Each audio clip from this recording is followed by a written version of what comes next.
2 minutes to air, 1 minute to the live stream.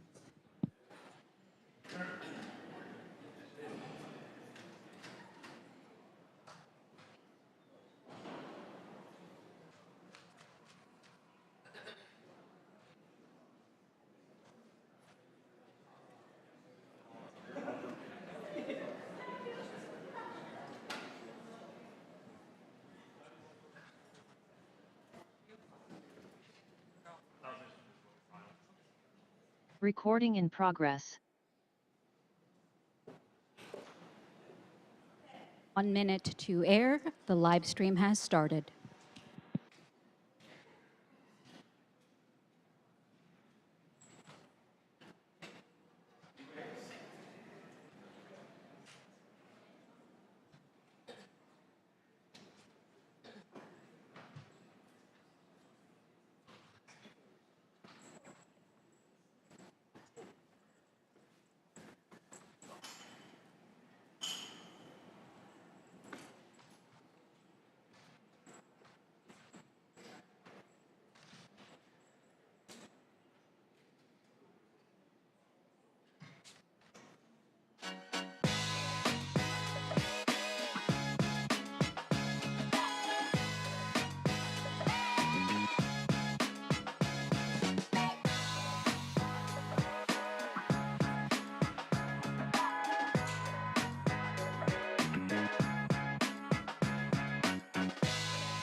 Good evening, everyone. It's good to see you all here.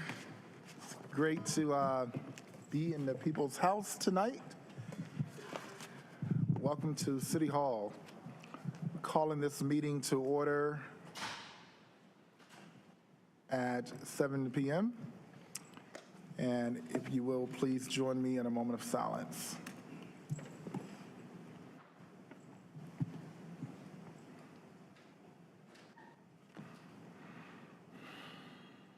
Thank you so much. I'll now pass it over to Councilmember Freeman for the Pledge of Thank you. It's our practice to stand to salute the flag and say the pledge if you join us. Pledge allegiance to the flag of the United States of America and to the republic for which it stands, one nation, under God, indivisible, with liberty and justice for all. Thank you. Madam Clerk, can you please call the roll? Good evening, Mayor Williams, I'm here. Mayor Pro Tem Middleton, I'm here. Councilmember Baker, Here. Councilmember Caballero, Here. Councilmember Cook, Here. Councilmember Freeman, Present. and Councilmember Rist. Here. Thank you so much. We will now move quickly through our ceremonial items.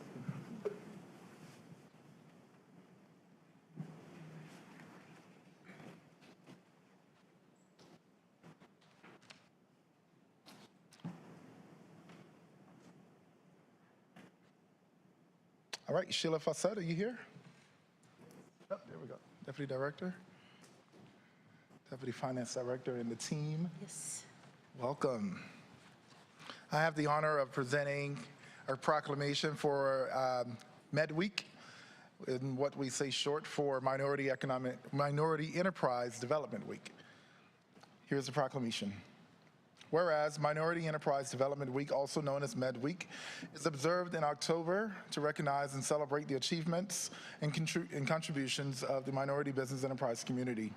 And whereas one of the City of Durham's primary goals is shared economic prosperity, the Equal Business Opportunity Program, EBOP, increases opportunities for historically underutilized businesses and promotes diversity and inclusion in the city's contracting marketplace.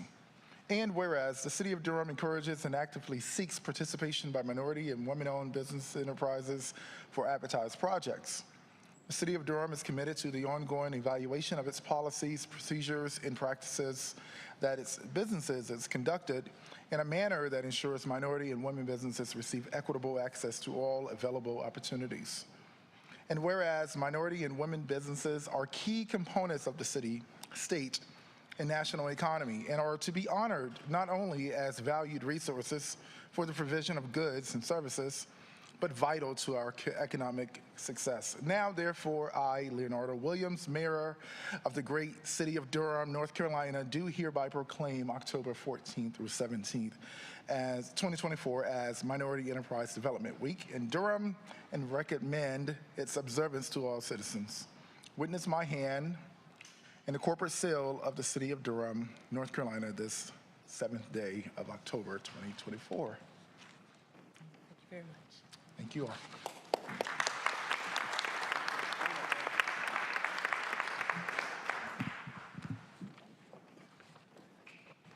Good evening, and thank you, Mayor Williams, Mayor Pro Tem Middleton, City Council members, and residents in chambers tonight. I am Sheila Fawcett, the Deputy CFO, and I have with me this evening Dr. Timothy Jackson, our Underutilized Business Compliance Manager, as well as Sydney Anderson, our Business Services Administrator. We work in the Finance Department under Tim Flora. He's a great guy, and he is our Finance Director as well as CFO. Since 1983, the U.S. President has proclaimed National Minority Enterprise Development Week, MedWeek, observance to recognize the outstanding accomplishments of minority business enterprises and to honor those corporations and financial institutions supporting minority business development. The National Minority Development Week will take place on October 20th through the 26th of this month. The theme for Durham's 2024 Med Week is Solidifying Your Next. Our educational focus this year is change management and growing your business to the next level. Keisha Rivers, our Chief Change Officer and President of the Cars Group Ltd., will provide the keynote luncheon address. All Mid-Week activities will be scheduled for next week during the 14th and the 17th of October, and registration has been very popular this year. Our Hub Certification Day and our keynote luncheon are sold-out events. Tickets are still available for our business fair on Wednesday, October 15th. And for additional details on our Med-Week events, please visit our Underutilized Business Compliance webpage. In addition to our educational sessions, during our keynote luncheon, we will recognize and celebrate the achievements of minority businesses and organizations, which will affirm our commitment to the principle of equal opportunity. We would like to encourage all Durham residents to support our minority and women-owned businesses as they are essential to our economy and as keeping Durham a great place to live, work, and play. We appreciate the proclamation, and we look forward to the possibility of seeing you next week during our Med-Week activities. Thank you.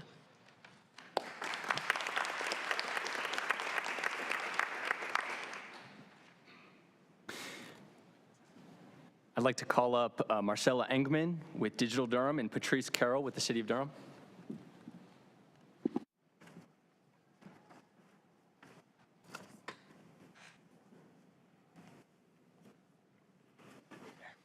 All right, let's see what this pencil's all about. It's my honor to present a proclamation for Digital Inclusion Week. Whereas digital inclusion refers to activities that ensure individuals and communities have access to reliable and affordable broadband internet service, internet-enabled devices, digital literacy training, technical support, and application and online content for self-sufficiency, participation, and collaboration. And whereas the City of Durham supports digital inclusion efforts that lead to digital equity wherein all people who work, play, worship, and live here have the information technology capacity needed to pursue their health and wellness, educational and economic goals. The Durham City Council has approved and adopted a formal digital equity plan developed by Digital Durham for the City of Durham and Durham County. And whereas the Durham City Council has a digital inclusion community engagement manager to build upon work already taking place in the community and connect residents to the services and resources they need in our digital age, the City of Durham is partnering with the Central Pines Council of Government to provide digital inclusion services through the Digital Equity Champions Grant. And whereas the City of Durham is partnering with Digital Durham to develop customized digital literacy training for members of the Durham community using ARPA funds, all efforts have led to the City of Durham being recognized by the National Digital Inclusion Alliance as a 2023 Digital Inclusion Trailblazer. Now, therefore, I, Leonardo Williams, Mayor of the City of Durham, North Carolina, do hereby proclaim October 7th, 2024 as Digital Inclusion Week in Durham and recommend its observance to all citizens. Witness my hand in the corporate seal of the City of Durham, North Carolina, this 7th day of October, 2024.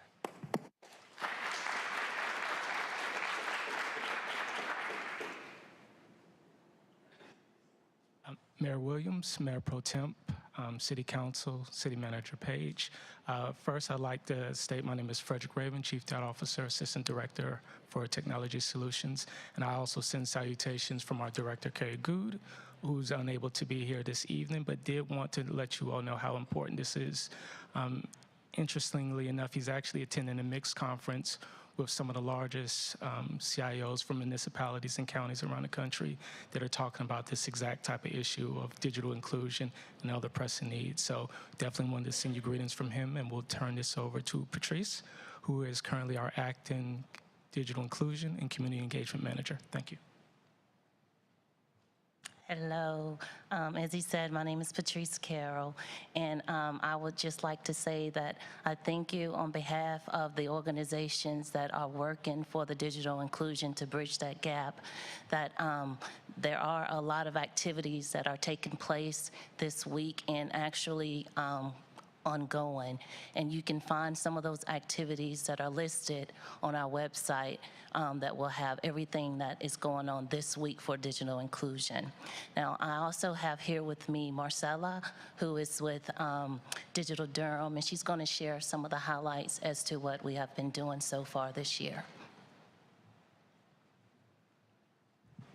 I am obviously a lot shorter than Patrice is.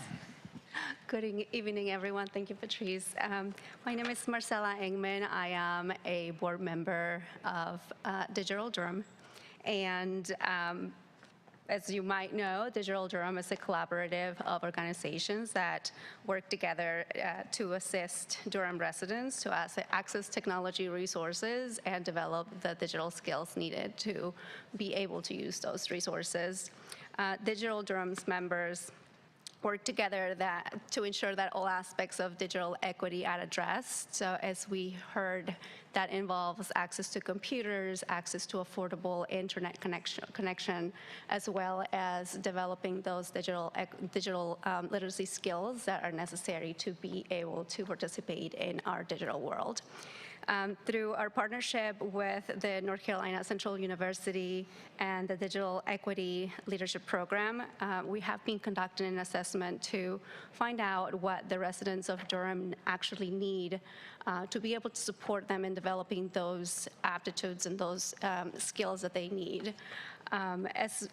Through the partnership with the university as well, we actually had a town hall event last September, which brought together local, state, and national leaders in the digital equity space, and members of the community of Durham were invited to provide their feedback and inform us directly of what is needed in the city. Additionally, we have been working with the City of Durham as well as the Center for Digital Equity in Charlotte to submit an application for the Digital Equity Competitive Grant issued by NTIA at the end of the summer. And we were named those two applications and look forward to, fingers crossed, being approved for those grants and developing enough funds to be a sustainable organization and provide the support that Durham residents need. Thank you very much for inviting us here today. And if you have any devices that you no longer need, please donate them to any refurbisher in the area. Thank you so much and have a good evening.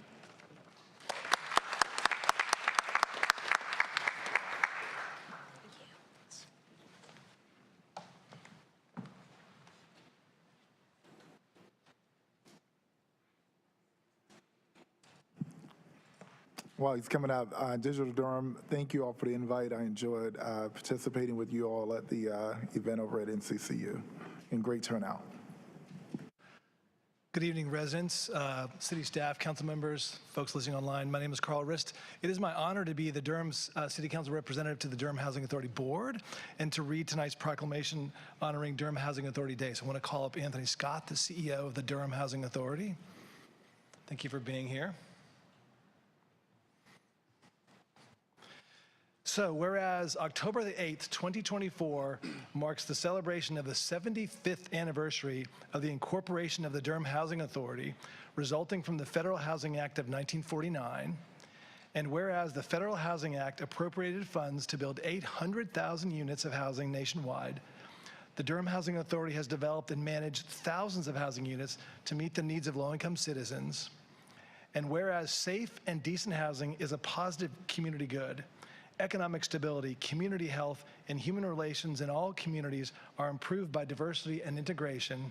And whereas the continued development of safe, decent, and affordable housing is among the highest priorities of the City of Durham, the growing partnership between the City of Durham and the Durham Housing Authority serves the citizens of Durham.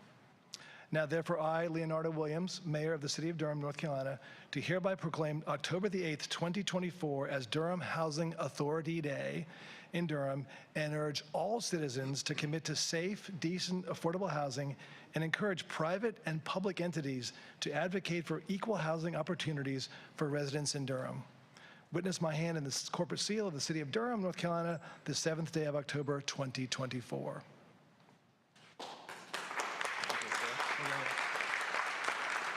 Thank you, Councilman. Mayor Williams, Mayor Pro Tem Middleton, council members, City Manager Page, City Attorney Rayburn. Thank you for this proclamation and recognizing the 75 years of service that DHA is giving to the Durham community. You know, it's a interesting thing in working for a housing authority because we are set up and designed to provide housing to a lot of the most vulnerable families in any given community. And over the last 75 years, we've been able to do that for thousands of people. And along the way, we've been able to offer self-sufficiency programs and even a scholarship program for our young people going off to college, which we're very proud of. It's a journey that we are continuing, and we're changing the script a bit because we are going to move away from the concentrations of people in public housing and create more of an opportunity for residents of public housing to be a part of the larger fabric of Durham. And we're very proud of the partnership we have with you in leading the way and allowing us to make that happen. You're seeing mixed income communities come out of the ground now. We have a long ways to go, but we're very proud of the partnership we have with you.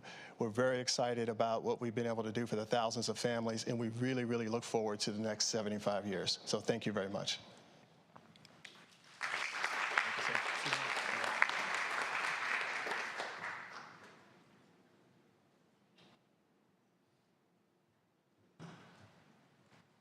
Thank you for your continued partnership in housing the people of Durham, Director Scott.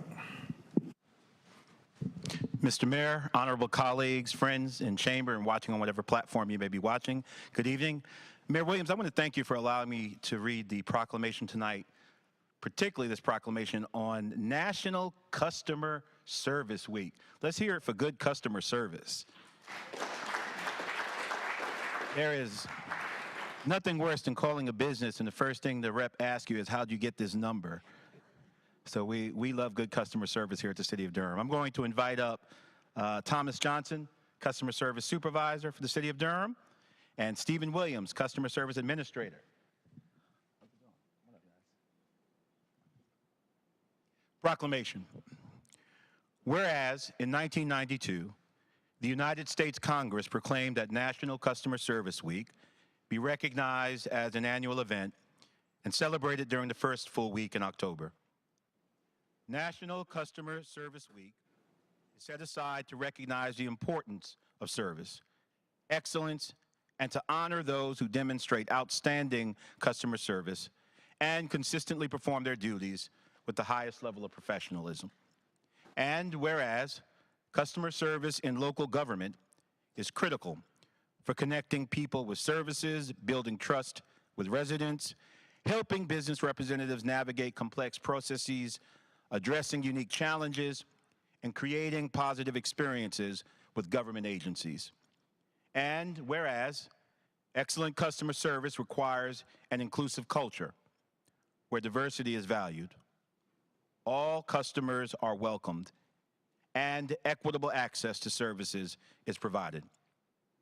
The City of Durham believes that mutual respect, integrity, empathy, and initiative are necessary to provide consistently positive customer service, and recognizes that customer service is the responsibility of everyone at all levels of the organization. And whereas the City Council desires to express its appreciation for the excellent service provided by the employees of the City of Durham, by recognizing National Customer Service Week, we can provide an opportunity to generate an even stronger commitment to customer service excellence. Now, therefore, I, Leonardo Williams, Mayor of the City of Durham, North Carolina, do hereby proclaim October 7th through the 11th, 2024, as National Customer Service Week in Durham, and commends staff and their commitment to provide quality assistance and support to all of those who seek our services. Witness my hand and the corporate seal of the City of Durham, North Carolina, this, the 7th day of October, 2024, Leonardo Williams, Mayor.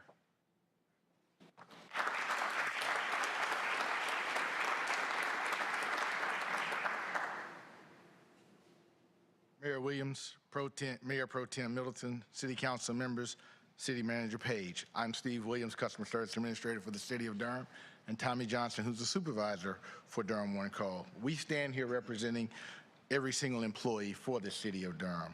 On behalf of every employee in the City of Durham whose responsibility is to provide outstanding customer service and, more importantly, a great customer experience to our residents, thank you for recognizing this week as Customer Service Week. We appreciate your support as we serve the residents of Durham 24 hours a day, 7 days a week without fail. I invite you to stop by one of our host facilities this week as we fellowship and provide some small treats and tokens of appreciation to our employees. Again, thank you for recognizing the employees for their continued efforts to always provide both an outstanding customer service and great customer service experience. Thank you.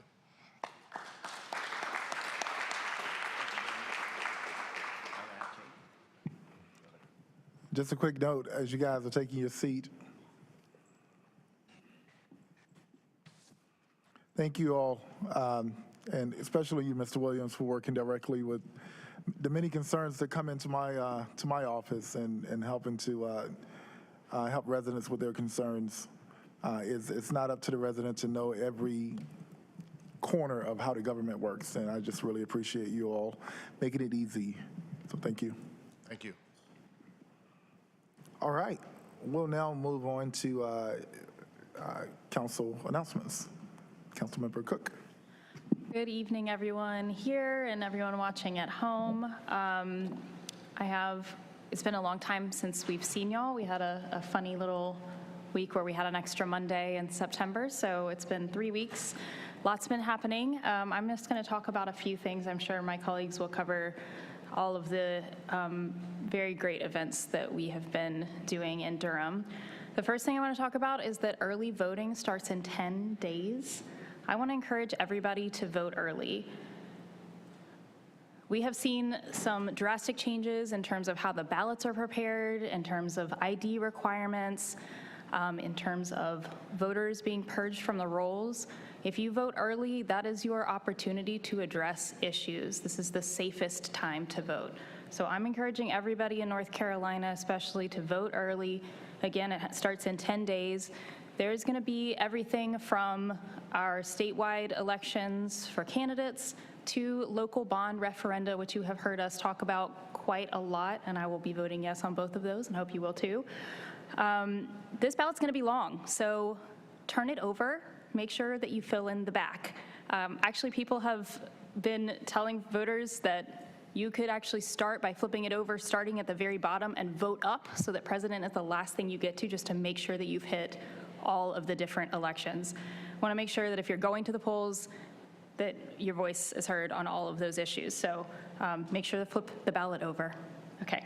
The second thing is that it is the week of awe. It is the High Holy Days, Shana Tova, to those who observe, and I hope that those fasting have a meaningful fast. I will be joining you this weekend. It is also October 7th. The days of awe, the days of wonder are really a time where we Jews collectively reflect on our impact in the world and our intention for the next year, and also the harm that we have collectively caused. And I just want to acknowledge that it is a really difficult time to think about that. There is a lot of violence. We have the violence of climate change storms that is ongoing. We have an innocent man that was killed in Missouri. And we have the ongoing violence that has spread from Palestine to the West Bank and Lebanon, killing and displacing thousands and thousands of people at the hands of Israel. So I just want to acknowledge that these holy days the Jews don't like to have a lot of fun at our holidays, generally speaking. They're often very dark and reflective. Not all of them, but almost all of them. And this is a pretty common thing that Jews will talk about. But these especially are feeling pretty heavy for me this week. So just want to acknowledge that. The third thing I want to talk about is Hurricane Helene, and now also we're looking at Hurricane Milton down on the west coast of Florida.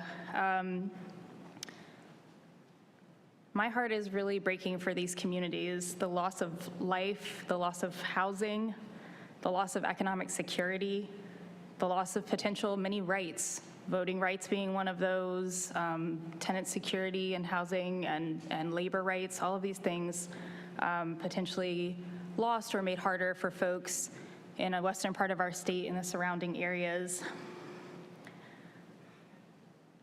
And many of us at the city, too, have families and loved ones, and so I just want to acknowledge that it's been really hard to go about life as usual when we are worried about the safety and security of our folks out west.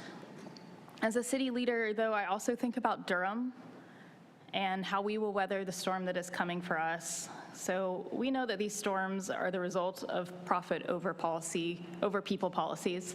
And global climate change and intense shifts in weather patterns, we've been seeing this, and it's been projected by climate activists and scholars. And while the policies impacting the climate change arena might be more federal, we at the city level have a lot of control over mitigation of the impacts of these storms. And I want to talk about specifically that we sitting up here have a really large impact because we determine land use in the city. And we are consistently allowing for mass clear cutting of forests and the leveling and destruction of natural land. Now, I'm not anti-development, and I know that we have to develop in order to make room for the community as it grows and as it changes. But when I talk about long-term affordability, this is what I'm talking about. This is a call to my colleagues. It is a call to the development community. We need to be seeing and responding to smarter development. We need to be thinking about the economic and otherwise environmental security of the city of Durham when we're making these decisions. Sustainable growth, smart building. We need to be thinking about what it means to mitigate the impacts of climate change. That is everything from heat to flooding and anything in between. So when these storms hit Durham, and they will, we know that they will come, we up here will have to answer if we have created a situation that is more dangerous and more economically serious for our constituents. I just want to acknowledge that today and make a call that it's never too late to really be moving forward on this issue. It's really an important one, and it is really going to impact the long-term survival, both economic but also true survival of life in this city. So thank you very much.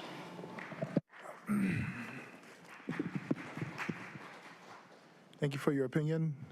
Councilmember Baker. Thank you for those comments, Council Member. I also just want to speak to Hurricane Helene. It's been such devastation across the state. It's impacted all of us here in Durham directly. There was a lot of flooding here in Durham, and a lot of people experienced quite a bit of hardship. And of course, many of us are connected in some way or another out to Western North Carolina and our neighbors out there. And it is true devastation on a scale that has not been seen in that part of the state, in that part of the country for a very long time. I do work in Boone, North Carolina right now. It's one of my clients, and I was looking at some flood maps, and what we saw was flooding far outside of the 500-year storm.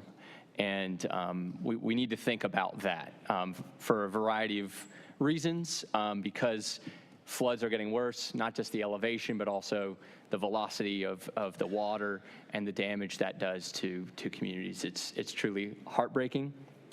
I'm also deeply inspired, though, from what has come out of it, what is happening from places, communities across the country and across the state, but especially the Durham community.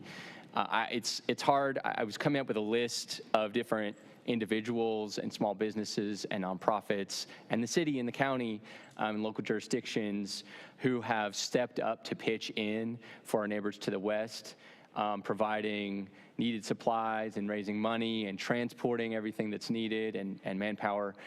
It's truly incredible, the work that has been done, and we should all be very proud of ourselves and our community for the ongoing work. And if you haven't pitched in already, I would encourage you to do so.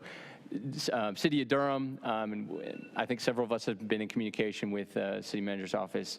We've also sent some of our resources in that direction. Durham County has sent resources, and will continue to do so. And I want to encourage that we do that to the extent that we can afford to. My colleague brought up the issue of climate mitigation. There's climate mitigation and climate adaptation, and we have to do both, and we cannot continue with business as usual in cities across the South and across the United States. Colleagues spoke a little bit about the need for federal legislation, federal change. We need a Green New Deal at the federal level. We also need climate action at the state level, and we need sustainable development decision-making at the local level in Durham and across the state and across the South. We all need to pitch in ways that we can. There's been a lot of great reporting as well. Lever News recently provided reporting on lobbying by corporate industry groups at the state level here in the state of North Carolina, particularly starting in 2010, that have dismantled and thwarted really important policies and regulations for both mitigation and adaptation, particularly around building standards for wetlands and just a variety of other issues and topics.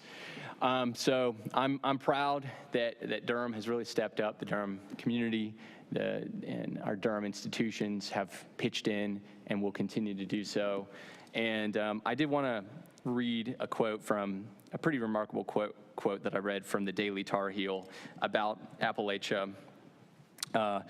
Appalachians have seen loss. This land has seen every biblical strife, state violence, rampant poverty, devastating sickness, and substance abuse, and now environmental disaster. But these plagues are not inevitable. They are systemic. These afflictions are not intrinsic to the character and culture of those that suffer, rather only the product of years of occupation and extraction. If this land has given you anything from spiritual rest to the quartz in your iPhone battery, I invite you to give back to the land that has given so much to you for so long. Those are my comments. Thank you. Thank you, Councilmember Caballero. Thank you. Good evening, everyone. I just wanted to say first a shout out to the chamber. There was a group of us who went. In fact, we landed on Friday when we were hearing a lot of devastating news about the flooding. We were able to do an intercity exchange to Minneapolis, which is seen as in many spaces as a really great mid-sized city, specifically around transit and land use, and a lot of really phenomenal lessons and conversations happened. So I just want to thank the chamber for organizing that. And look forward to hopefully more inner-city visits, it's a great opportunity to get some lessons and try and apply them here in North Carolina. Secondly, I do want to lift up Western North Carolina. As many of you know, I went to, and I'm going to tease my colleague here, Appalachian State University, and lived in Boone for 8 years. Met my husband there, got married there. First school that I taught at was there. The first school that I taught at has been flooded, and have people all throughout the mountains. We often call it the Boonerang. So if you've lived in Boone, the chances of you ending up back in Boone, if you can, is pretty high. You often end up in Asheville because it's a bigger city, or you end up in a smaller community because Asheville's cost of living is exorbitant, so is Boone's. So you might end up in Swannanoa or Black Mountain or Brevard or Waynesville or any of these small communities and hamlets. And it has been really hard to check in on people for the last week, making sure that folks could find their family, that they could locate their people, to hear about friends' houses getting destroyed, people's farms getting destroyed. And I just want to thank very deeply the Durham community. I was in Costco last Tuesday very briefly, and it was completely insane. And yesterday I was there, kind of left because it was a little nutty. And I asked the woman at the cashier, I was like, was it all relief work? Were folks just coming and purchasing? And she said, yeah, on Tuesday we were $200,000 short of $1 million purchased at Costco. And that's one store in Durham on one day. So I know that our Durham community is giving deeply, and I know that we're going to need to be in it for the long haul. This isn't going to just be done. We know that the City of Asheville's water system is devastated. We know that I-40 and I-26 will be closed until fall of 2025. The economic impact on that community in peak leaf season, we don't know if App State's going to be able to play its home football games. That matters to the Boone economy. When folks show up and they rent hotel rooms and they come and watch their alma mater's football team play, it matters to a small community. Tourism is a huge economic driver for that area, and we're not that many years past COVID. Well, past quotation marks. So I am deeply, I'm thinking a lot about one of my many homes, and I know that our city will continue to send resources, and I want to thank the city manager and our water department and our firefighters. I got a message from one of the city council members in Asheville who said she was watching our Durham firefighters help out and do relief work just a few days ago. So I just want to say thank you, and I know we'll continue to be good neighbors. Finally, the bond is on your ballot. I will be a broken record, and if you want a yard sign, you can sign up and get one. Please vote yes on both. Thank you. Thank you. Councilmember Freeman. Thank you, and I appreciate my colleagues' comments. I would like to just first acknowledge that it is also National Breast Cancer Awareness Month, and I think it's critically important to make sure that folks are doing their due diligence about their own health and making sure that they're getting screened. I also want to just say a very proud thank you to all those who host us across the city for National Night Out, and just acknowledge that there are so many folks in our community who are doing the heavy lift of trying to make sure that the folks who aren't always seen, the children, the seniors, are getting the resources they need. And I just want to send a really big thank you to all of those folks out there. And then I also want to thank our staff doing the work, especially during an emergency like the hurricane. I know there was some severe flooding here as well, but nothing like the devastation that they've seen out west or in Rocky Mount. And I just want to just say that it's critically important as well to come together and figure out how to do that work together in ways in which it's just inspiring to see how folks are coming together. I've witnessed a number of folks, getting together to pack up stuff and ship it that way, or what have you, and it's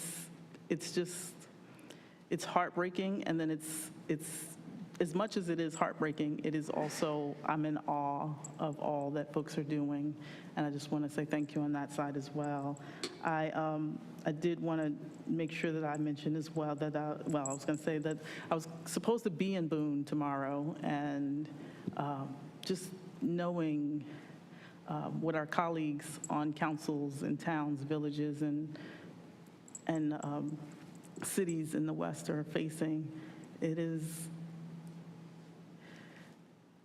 I can recall what it was like being here with the gas explosion. I cannot imagine what it would be like to have the whole city entrenched in that, and to know that there are people with mobility issues, there are people with severe disability, like developmental delays, and folks who are trying to navigate this horrific experience, who can't quite do what able bodies can do. And so I just want us to continue to keep our hearts open and our wallets open to make sure that they get back to level zero. And that's about it. I did want to thank Councilmember Cook and raising that great concern around climate change and climate mitigation here in Durham, as I've been ringing that bell for a number of years and acknowledging that our rivers, our lakes, our streams all tie together, and when they overflow into your backyard and eat away your yard, and your barn sinks in or your garage sinks in, and those things are happening here in Durham with the level of development that we're seeing. And I don't think that we've been as vigilant as we can be, and so I'm going to hope that we actually get there. Because we can do something to make sure that the climate mitigation occurs on the ground here in Durham. I also did want to note, I appreciate Councilmember Baker's point about the occupation and extraction. And I think that what people tend to lean on more than anything is that that's the way capitalism works, but that's not an acceptable excuse. And so I want us to dig deeper and figure out how to make sure that we're not just doing things the way they've been done, because we know how racism operates in the same way that it's extractive of who we are and how we are. We can do better. And so I'll leave it at that. But I do want to thank my colleagues for making those conclusions. Thank you. Thank you, Councilmember Rist. Thank you, Mr. Mayor. Mayor Pro Tem, Madam City Manager, colleagues, those in the room and those online, greetings. I want to first of all say it has been a long 3 weeks. There's been a lot going on. And so I do want to add my voice to the chorus of folks who've mentioned the awful, devastating storm in Western North Carolina. And hearts go out to the folks who were there, and we continue the work here in Durham to support their recovery efforts. I do want to thank the city manager as well for providing staff from water management and the firefighters to help provide some of that relief in the mountains. I'm proud of that. I've just got a couple of announcements. Also want to mention, I had a wonderful time a little more than a week ago at the Pride Parade. We didn't mention that. So I want to say thanks to the LGBTQ Center for organizing, for everyone that came out, and a special shout out to Girl Scout Troop 21 from Durham, who was marching right in front of our small crowd. Councilmember Caballero and the mayor were with me. They led the way right in front of us, and then the Heart team was right behind us. They had our backs. It was a fun event, and encourage all folks to come out for the annual Pride Parade. Second of all, I wanted to say a few words in memory of one of the most influential figures in the last half century at Duke University, and by extension in the city of Durham. Joel Fleischman was a visionary leader and an incomparable force of nature who died late last month at the age of 90, and who had probably as much influence, arguably, on the growth of Duke University as anyone in the last 50 years. Joel's career spans back to the 1960s, when he was a legal aid to then Governor Terry Sanford. When Sanford became president of Duke University, he called on Joel to leave his post at Duke and come back to Durham to launch what was then a new public policy program. So in 1971, Joel launched what is now known as the Sanford School of Public Policy. There's probably grads in this room. They're in City Hall. They're around the city of Durham and our region and our state, our nation, and around the world. He became its first director. He later led Duke's, believe this, first ever capital campaign in 1982. First time Duke did a capital campaign. He led that campaign, and that success led to his appointment later to a series of high-level administrative posts, including vice president of the university, first vice president, senior vice president, and so on. But those accomplishments did little to grasp the full nature of Joel Fleischman, for those that knew him. He was a scholar of philanthropy, a wine connoisseur, a deeply religious follower of the Jewish faith, and the center of a legendary network of friends. Most of all, I was lucky to call Joel a friend and a mentor and a teacher. And I'm especially lucky to be one of the more than 2,600 people who receive those annual Christmas cards, often with a handwritten note from Joel, literally every year. So he's an amazing person. Rest in peace, Joel Fleischman, and may his memory be a blessing. Finally, I'd like to take a moment of personal privilege, if I could, to recognize my cousin, Martin Krohn, who's sitting in the audience here, who's visiting from Germany, from the town of Eckernförde, up in the north, coastal town on the Baltic Sea. Martin is one of my most beloved cousins, so glad you're here with us in the City Council chambers. He's here with his wife, Jutta, who's probably back with my wife drinking wine. Maybe they're watching us, maybe they're not, you know. But back in Germany, Martin is the third-generation owner of a very successful shoe store, network of shoe stores across the Baltic region. I'm proud to say that his son, Nicky, is now the fourth generation of that shoe store. Schuhhaus Krohn is a great example of how independent, small-scale retailers can continue to thrive in the age of online commerce, and we have much to learn from their success. Most of all, I should note that Martin's mom, the amazing late Tante Inga, was also a beloved aunt who had an especially close bond with my father. And so I just want to thank you, Martin, for being here, for the long years of family bonds and connections across the Atlantic. We're so glad you're here. I appreciate all the forgetting my German, Gastfreundlichkeit in Germany. So I just want to say for the rest of your trip, herzlich willkommen in the Bull City und viel Spaß auf deine weitere Reise in North and South Carolina. So thanks for being here. Thank you, Mr. Mayor. Thank you. I actually took 2 courses of Dutch in college. And, Sounds like Dutch, right? Yep. I don't remember a word, though. Don't feel bad. Thank you, Mayor Pro Tem. Thank you, Your Honor, and thank you, colleagues. Carl, you're putting your wife's business out there. She didn't tell you to tell people she drinking wine. Huh? Let her be her. Thank you, colleagues, so much. And thank you, Mayor, for those great proclamations earlier this evening. Just a couple of things. I want to thank my colleagues for touching on so many of the salient issues going on in our city and the observations. That's why it's good that there's 7 of us. When one of us misses one thing, somebody else picks up on it. So I want to thank my colleagues. Firstly, I want to send a shout out to the Durham Housing Authority, who we honored earlier on happy 75th anniversary. Looking forward to keynoting your breakfast tomorrow morning in celebration of that. So I want to congratulate all of our Durham Housing Authority, the incredible staff and the team, Mrs. Scott, that you lead over there, for doing incredible work for almost coming up on a century, 75 years. Mr. Mayor, congratulations on your Presidential Lifetime Achievement Award. I had a great time at North Carolina Central University on this past Saturday evening, where we honored many of our luminaries in the community, where they got a nice medal and a nice plaque and a nice letter from President Joe Biden, and our mayor was among them. So I want to congratulate you, brother, and keep pushing, doing great work. I want to thank Councilmember Freeman for mentioning Breast Cancer Awareness Month. It's also Domestic Violence Awareness Month, so I would encourage all of our residents to be mindful of both of these observations. I want to thank my colleagues for their on-point words about what's been happening in the western part of our state. Many of you in the city know that I serve as the sitting president of the North Carolina League of Municipalities, who has been absolutely engaged. The only thing we've been doing the last week or so is helping our state emergency response apparatus coordinate responses amongst our constituents. It is absolutely devastating. When you hear phrases like post-apocalyptic, that doesn't begin to do it justice. I want to firstly say, and if Mr. Mayor, if I can switch my hat for just a second, on behalf of the League, to all of the cities of North Carolina that have surged so many resources, over 30 police departments. Durham has one of the best urban search and rescue teams on the East Coast. Our Chief Zoldos has an incredible history with urban search and rescue, and we've sent fire apparatus and fire personnel and some of our urban search and rescue folk to the western part of our state. So I want to thank. I was incredibly proud to be a resident of this city, a citizen of this city, to see, with all of the support that's being sent to the western part of our state, particularly my city, Durham, to be included in that mix.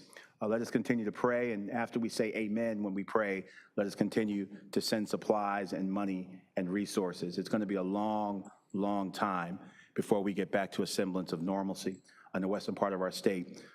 It is an absolutely devastating time, but my mom once told me, you remember those little glow-in-the-dark toys they used to put in boxes of cereal? I'm dating myself.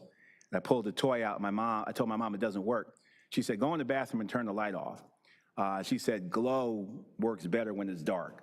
So it's been really dark, but it's in this darkest time where I've really gotten a better appreciation for the glow of our city and the glow of the residents of this state. We have stepped up in amazing ways, and I know we will continue to, even in these darkest of times. I want to also send my love out and thoughts to residents of our city. Last night, I was at Judea Reform Synagogue, almost 1,000 people in there with residents, neighbors, friends of our city, commemorating the absolutely horrible massacre that occurred in Israel on October 7th. We have, and I was there because we have people in our city who have folk that are still missing. We have people in our city whose family members were killed, and I listened to riveting stories last night during that commemoration at Judea Reform of folk who have lost their lives. Since October 7th, we've seen an incredible amount of violence in Gaza as well. We have residents in this city who are of Palestinian descent who have friends that have been killed, that have neighbors that they have not heard from as well. This is a time for us to turn towards each other and not on each other. This is a time, whatever your political bent is, there are Durhamites, neighbors, friends, whose hearts are broken, who are inconsolable, who, although it's been a year, for them, it's an eternal today. A year has not passed. They have lived in the same day, October 7th and October 8th, when the war started. So I want to send light and love to all of those folk who are hurting, whose hearts are broken. I want to thank again the leaders at Judea Reform and Bethel for holding space and allowing me to be part of that very solemn and sacred time on yesterday. Finally, I want to thank my colleagues for their opining on leadership and the implications of decisions. And indeed, there are implications of decisions. I don't know how many times I've been on the side of a losing vote, whether it's 6-1 or 4-3. I have some experience with being on the side of losing votes. It never occurred to me, however, that when I was on the losing side of a vote, that those who voted differently from me were ushering in the millennium or cataclysmic events in the city. Leadership is about being deliberate, being mature, and taking one decision at a time. And I absolutely agree that decisions have impact. For example, not only are we dealing with climate change, we're dealing with gunfire in our city every day.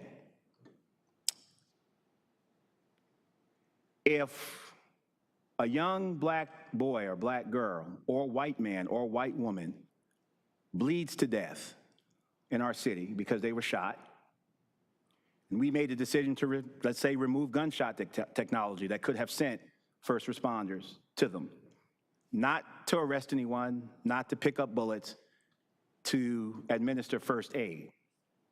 That's a decision as well.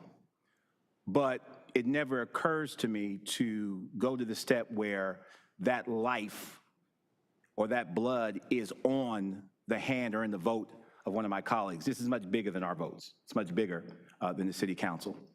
So what I've learned in leadership is that if you're going to open fire, make sure you don't keep the bucket of arrows next to the bucket of boomerangs. Because if you grab the wrong one, it might not have the effect that you were anticipating. Thank you, Mr. Mayor. Thank you. Thank you for those remarks, everyone.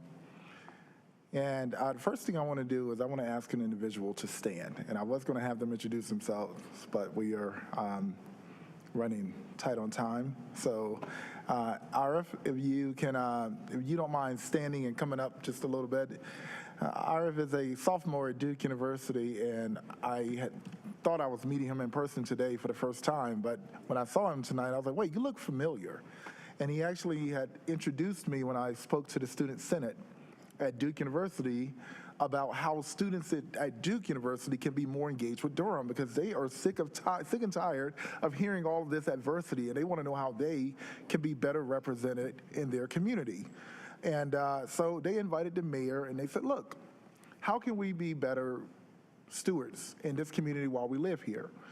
And we talked that night, and that's when I first met him, and I just realized that it's the same individual tonight that will be starting as a communications intern in the mayor's office for the City of Durham, and I'm grateful to have you here. So thanks for applying, and get ready to work. It will be challenging, it will be a lot, but welcome to the City of Durham.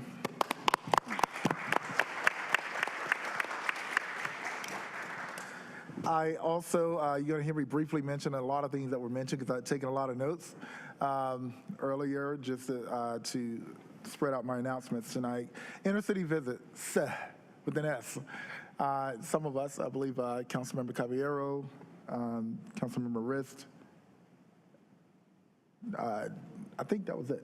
Okay. All right. We went on the chamber trip to Minneapolis and St. Paul. Amongst others, were you? Yeah, I was there, man. Oh, yeah, that's right. That's right. I was there. Yeah, and Mayor Pro Tem, I couldn't remember. It's been a lot. So the four of us, that's right, because it was, yeah. The four of us joined the chamber and many other community leaders from the school system and their leaders and the superintendent to the county and their leaders to our housing authority to just, well, you all were there for some other stuff. But there was a lot of Durhamites in Minneapolis and St. Paul, just really visiting and learning and comparing our municipalities in Minneapolis and St. Paul. It was great to run into my fraternity brother and good friend, Melvin Carter, who's the mayor of St. Paul, and I had him share some words with the group. Also, I was invited to sit on a panel with the mayor of Raleigh and the mayor of Morrisville, T.J. Cawley, and Marianne Baldwin, when the Birmingham metro area came here to the Triangle for an inner city visit or inner region visit. And today we have the city of Akron here, and they are all over Durham and just really exploring. And I gotta say, it felt really good. I had a meeting in the Durham this morning, and I was in some jogging pants and a t-shirt, and then they walked in, and I went out and greeted them. And then I went to walk my dog, and I ran into them as they were on the American Tobacco campus.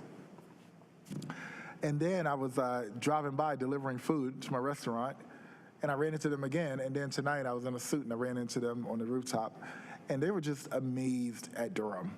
They were just totally amazed, and it felt good to stand there as the mayor of this city and with pride to hear people talk about their reaction to the Bull City. So welcome, Akron, and I hope you're enjoying yourself continuously. Also, National Night Out. A little disappointing to me because normally I would drive myself and I would try to hit as many spots as possible, and the most I've hit in one night is 20 sites. This time I was riding with a police escort, and I won't talk about the speed difference when I'm driving versus when they're driving. So I was able to get to 6 sites, but it was fun. It was a lot of fun, and we were able to get to run into a lot of folks. It's just a beautiful night, and I wish we did it more than one night a year. I really did. I really do. But it's just beautiful to see our community come together. Yes, this weekend I was invited to share welcoming remarks to the Presidential Lifetime Achievement Community Award Ceremony. I did not know that I was an actual recipient. So I first got there 2 hours early, which is unusual for me because usually I'm 20 minutes late. And I don't need you all agreeing with me. I see all the heads shaking in the room. But I came back at 4 and I gave remarks and I was like, well, I have to leave. She said, well, you can't leave because you are a recipient. So I would like to congratulate all of the awardees and thank President Joe Biden's office for this big certificate and this very heavy medal. And I will place this in the mayor's office. Really excited and honored to receive that. Also, I was going to mention the Pride Parade. The Pride Parade is really competing with NCCU's homecoming. There were a lot of people out there, and it was so much fun. It was so much fun. It was so many people. I had to park my car and get on my bike and ride to the parade site because I could not get close to it, which was, great to do anyway. And that was really fun, and lots of music and dancing and just seeing everyone come together. So thank you to the LGBTQ Center and all who played a part in that. It's been mentioned, folks, we need to register to vote if you have not. And you need to actually vote. I can't tell you in this capacity who to vote for, but I can say this is our civic duty. Please go vote. If you need influence or you need help understanding what the pros and cons are, then see me after the meeting in my personal capacity. But in this capacity, I really hope that Durham turns out, and please get engaged. It really is so important. I can't talk about that enough. Western North Carolina. I spoke with Esther, the mayor of Asheville, for about an hour, and it is heartbreaking. It is heartbreaking. Just imagine seeing your entire town uprooted and floating down the stream, floating down the river. That is what's happening. That's what happened to many of the smaller towns around Asheville and in Asheville and Boone and surrounding areas. Their streets were like a river. There's billions of dollars of damage done. And I'm going to say this based on our conversations. I know that, especially Durham, we are a very giving community. And I know that everyone wants to, do their part and donate. And I want to encourage that. I am working on a coordinated way to get folks to take their donations to one location, coordinate with organizations who can, in a very organized fashion, take them out west to the distribution centers. But there are some folks that are in well-intended who are getting a few donations here and there, and they're driving out west and getting in the way and making it very, very difficult. And there is a request, if you have money, financial contributions, please consider that. I said, what about shelter? Do people need to come here and, we open our doors here as a community? And that's not a main need right now. What people really need is they need to be able to receive these resources, food, water, in a very organized way, so that we're not just, some folks don't even have power. They can't refrigerate the eggs that you're taking. They can't even cook them. So just please consider that as you're giving. I did receive correspondence today that we have not only truckloads ready, but we also can fly and do some airdrops in. This is not with the city. These are just connections that we have out in the community, nonprofit organizations. I did receive word today that we can airdrop some things in. So I'm going to wait on that until I can get that set up, and then I'll make a public announcement, maybe a news conference or something, to talk about how we can work with a few churches to coordinate getting things there. I did request that we have a report brought to the council. That was going to happen later this week. Actually, we're going to get that tonight on all of the heavy resources that we're providing and the human resources that we're providing out west, and just keep everyone in your prayers and continue to donate. We'll try to get those in an organized fashion to get out there so people can get what they need, but also not just bombarded with a bunch of stuff and it just perish. I know we talked about the climate impact here. My position on this is I'm not going to undermine the work that the city is doing, the city staff who are amazing and who's partnering with Duke University to not only have a climate action plan, but a climate resilience plan. This is not a matter I prefer to politicize. It's just not, and there are a lot of angles that we can take with this. But every council member has the right to say what you please. But I'm going to take the bigger picture here and just thank the hard work that our staff is doing, and understand that my job is policy, and continue to support the policy work that's already being done. And I hope that you'll applaud the staff that is doing the amazing work that we already have in play. I know some folks like to make it seem like a doom and gloom, but we actually have some pretty dope things happening in the city of Durham, comparatively speaking. And it'll be helpful to just make sure we know those things and know what's happening before we, speak on it. With that being said, lastly, today is October 7th. And, ironically, I just watched, the documentary on 9/11, and this is another matter that, I don't think it's a matter that we politicize, but it's a matter in which we uplift humanity. And I think that starts right here in Durham. I think it starts right here on this council. Truth is not something that we should be afraid of. And nuance is never black and white. And that's just fact. So as I've stated before, when it came to oppression, the only oppression I was familiar with was my ancestors coming over on a boat.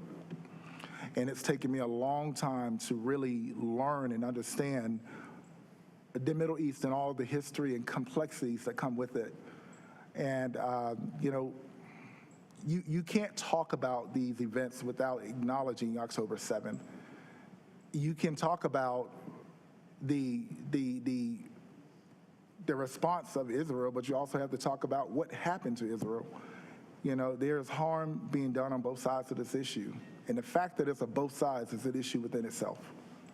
So it's not a matter that I choose to politicize. But the fact that humans are dying in the name of war, and we cherry pick what we talk about, it's not something I'm interested in. It's October 7th, and it's unfortunate. And I pray to God that it doesn't I really pray to God that it stops. In addition to everything else that's going on around the world, which is why I put a lot of energy in what I, in this capacity, can do something about. And that's why when I said it's not black and white, you can't, I'm just going to stop there. On a lighter note, I'd like to announce that today we were informed that the City of Durham has been awarded an innovation track with Bloomberg Philanthropies. And that means, all that travel I've been doing that folks talk about, it means that relationships matter.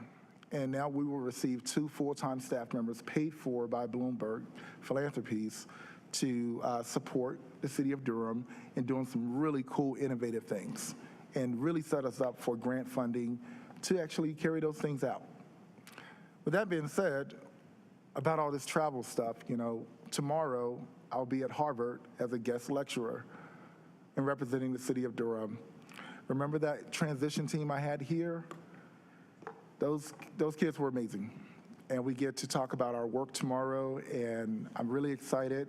They just had Senator Warnock with the Divinity School, and tomorrow I'll be with the Topman Center of Innovation and the Kennedy School. And I'll be back on Wednesday, and I'm really excited about that. So thank you all. An hour and 6 minutes later, let's get to work.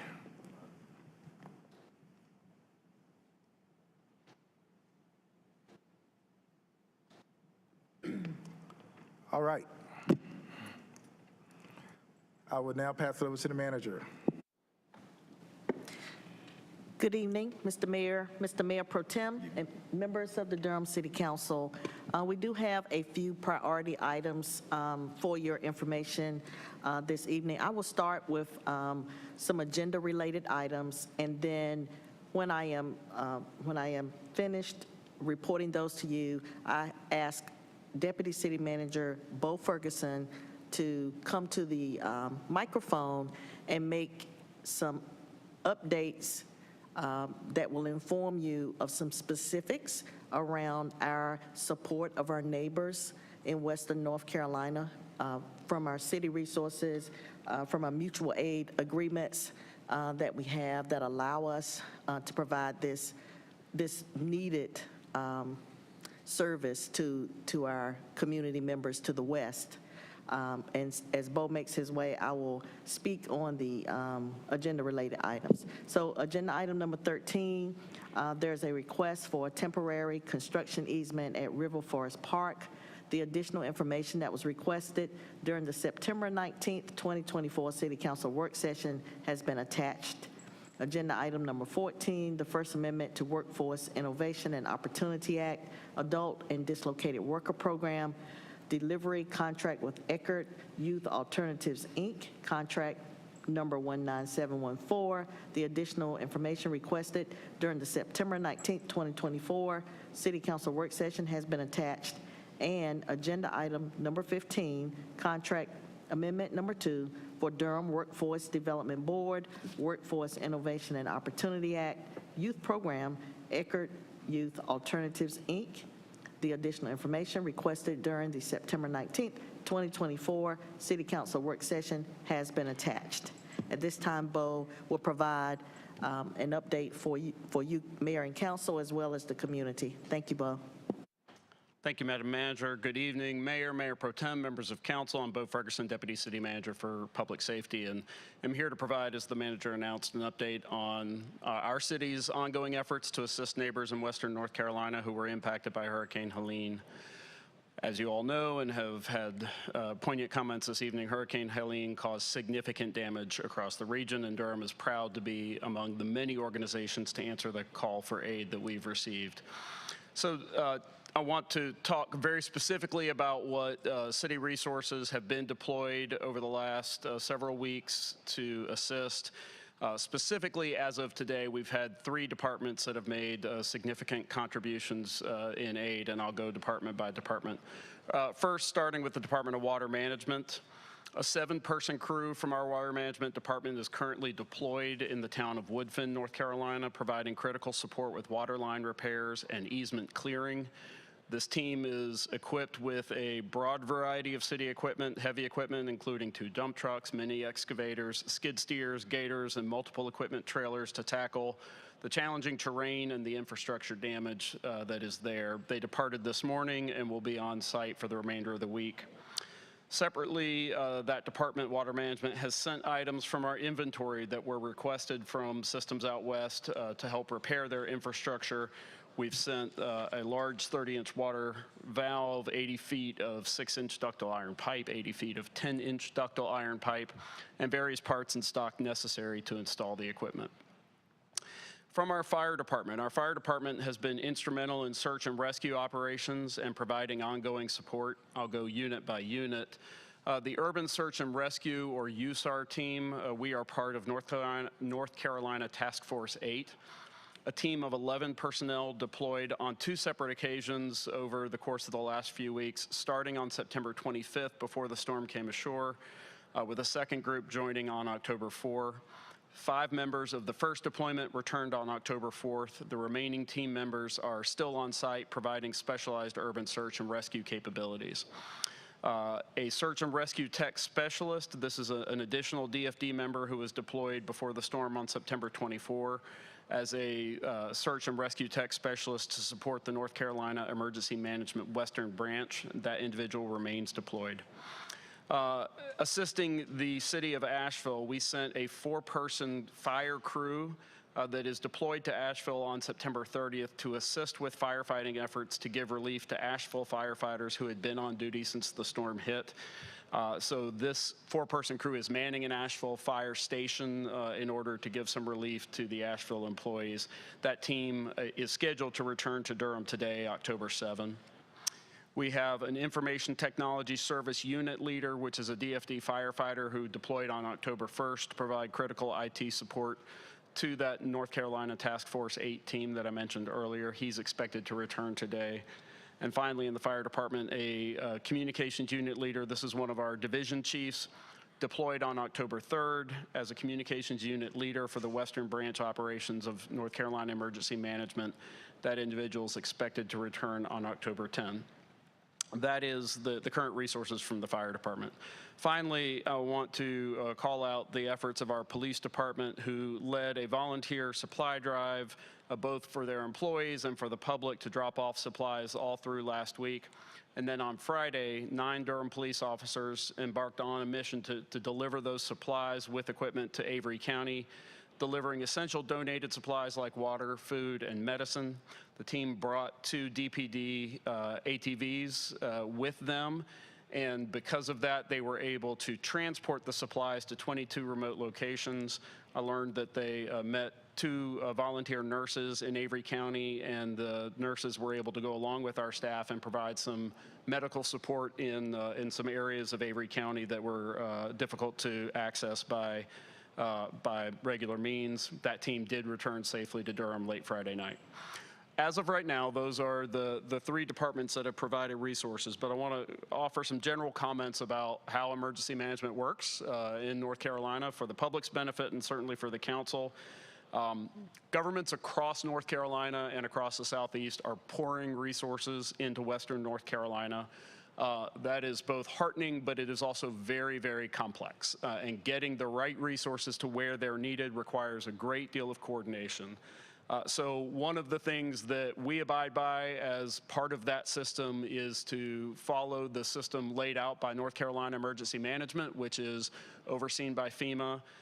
And that is to use the system of all counties have an emergency management department, to use that system for counties to request resources on behalf of the cities, counties, and organizations that need them through the state system, and then we get those messages through our local Durham County Emergency Management Department, who relays those requests to us. We are then able to provide the resources. We are in regular, constant contact with our emergency management staff to monitor any requests that might be coming in. I can also say that a number of staff and city leadership are part of other conversations with other groups. The League of Municipalities was mentioned earlier, the statewide COG Association, Councils of Government, all of which give us an opportunity to make sure that that formal emergency management system is working.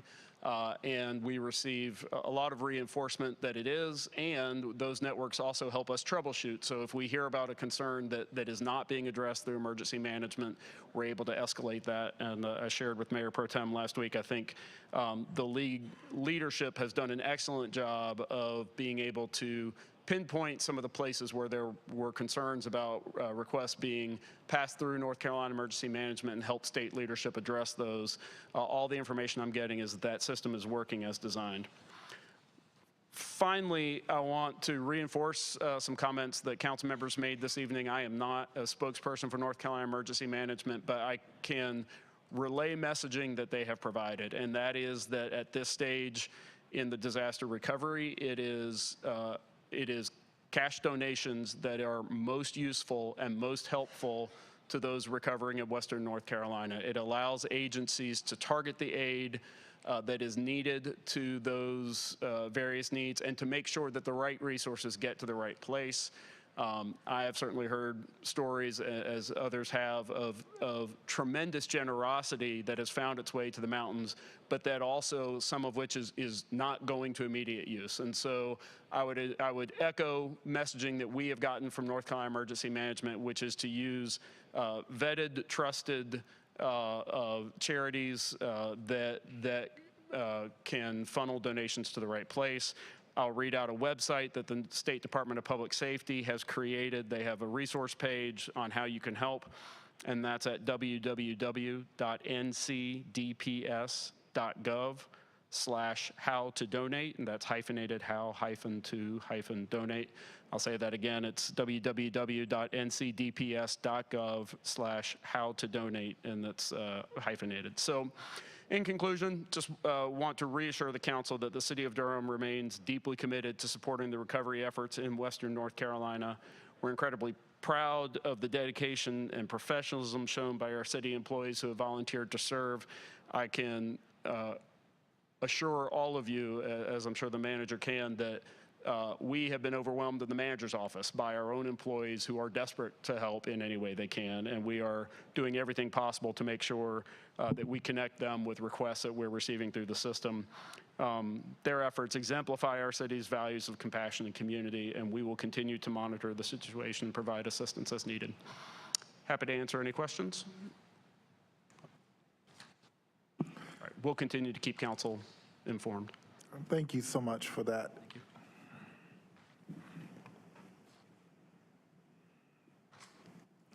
I know there are other municipalities, actually municipalities across the entire state that are doing very similar work.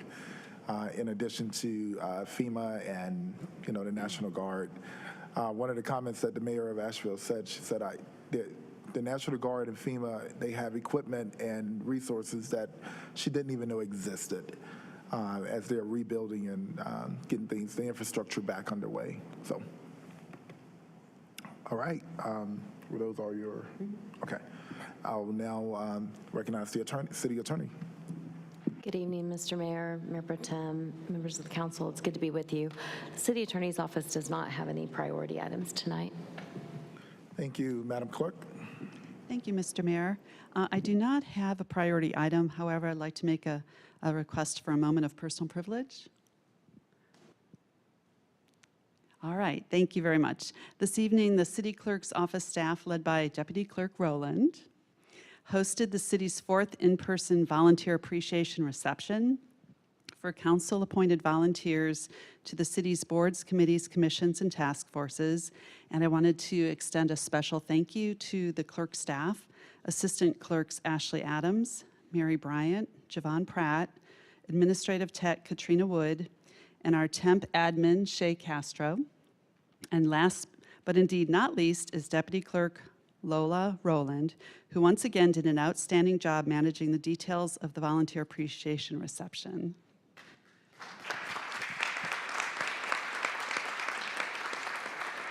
And as you know, events like this take many departments and staff working together to accomplish great things. And here's some highlights. For the setup in the City Hall lobby with tables and chairs, the clerk's office partnered with the city manager's office and general services. And I wanted to give a special shout out to Sharon Gibbs, Tony Cruz, and Abby Fisher of general services, Kevin Lilly as well, and Susie Grangent from the city manager's office, along with the front desk security team. Everyone worked together, and I appreciate that. And the photo space was supported by the communication staff, Josh Lynch and Blake Hodge. And if there's city staff who I haven't mentioned, be certain that you are definitely appreciated. The DPAC donated over 40 tickets to the volunteers as raffle prizes, which was pretty awesome. Catering was provided by Dash of Delight. And by all the laughter and smiling faces, I think everyone had a really good time. And I wanted to appreciate the council's funding of this annual event for our city's volunteers, and thank you all. Thank you. All right, thank you so much. And yes, thanks again, volunteers. It was a great event this evening. Also want to just shout out the Community Safety Department, the Community Development Department, as well as the Transportation Department, Sign and Signal, for inviting me for the community, for the department visits and seeing the amazing work that they do across the city. As I stated before, my goal is to shake every hand that works for the City of Durham, and we're well on our way. All right, I'll now read the consent agenda. All right, number 1, Durham Housing Authority Board of Commissioners mayoral appointment. Number 2, Durham Open Space and Trails Commission appointment. Number 3, Durham City and County Appearance Commission appointment. Number 4, Racial Equity Commission appointments. Number 5, Durham Historic Preservation Commission appointment. Number 6, approval of Durham City County minutes. Number 7, 2024 fiscal year-end inventory performance audit, August 2024. Number 8, contract agreement with ETR Services LLC to provide services for the fiscal year 2025 Community Conversations Project. Number 9, request to carry over funding from fiscal year 2023 to 2024 to fiscal year 2024 to 2025 to amend the fiscal year 2024-2025 budget, capital improvement plan ordinance, grant project ordinance, settlement project ordinance, and internal service fund spending plans.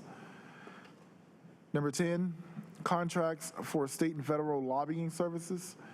Number 11, grant project ordinance accepting an African American Mayors Association grant to support economic mobility programs. Really excited about that.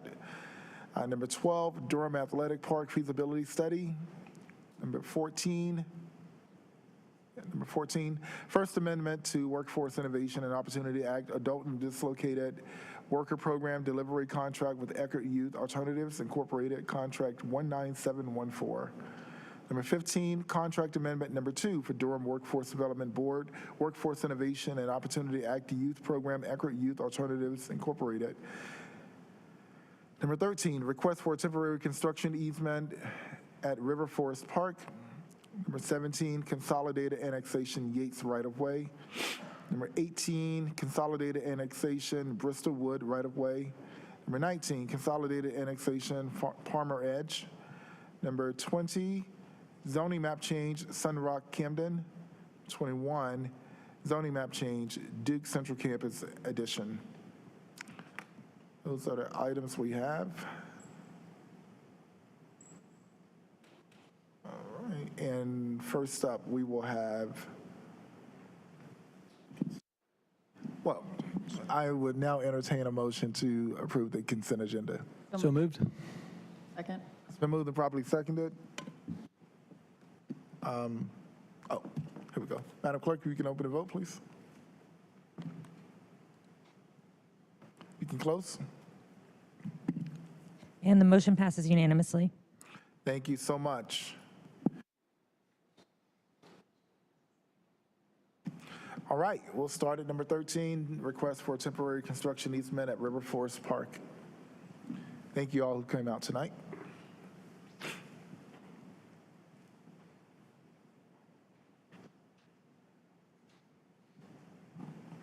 Staff will hear your presentation.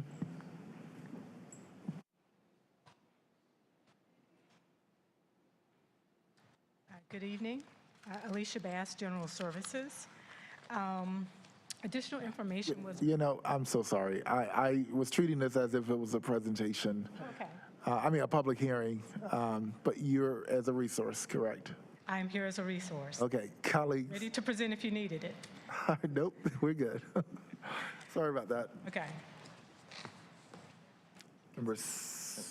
Councilmember Freeman. Thank you. I would just say thank you for sharing the additional information. I was reviewing the different locations, and it doesn't seem like any of them are actually like a temporary kind of so that's where I think is kind of the question of how you assess on a temporary basis how much is actually, you know, the property's worth. And so I gather there was a cent, like there was like 61 cents per square foot, and then if you prorate that, whatever it is, there's some formula that's there that's we're not using, and that's all. That was really my main concern. And also just noting that the represented, or the representative for the property has been of serious concern for me since last year in March when the whole fiasco happened with Councilmember Hyman.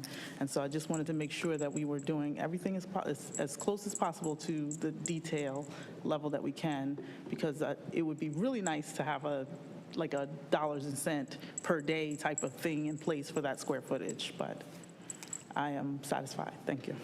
Thank you. All right, I'll entertain a motion. So moved. Second. Moved and probably seconded. All in favor, please, no. Madam Clerk, please open the vote. Please close the vote.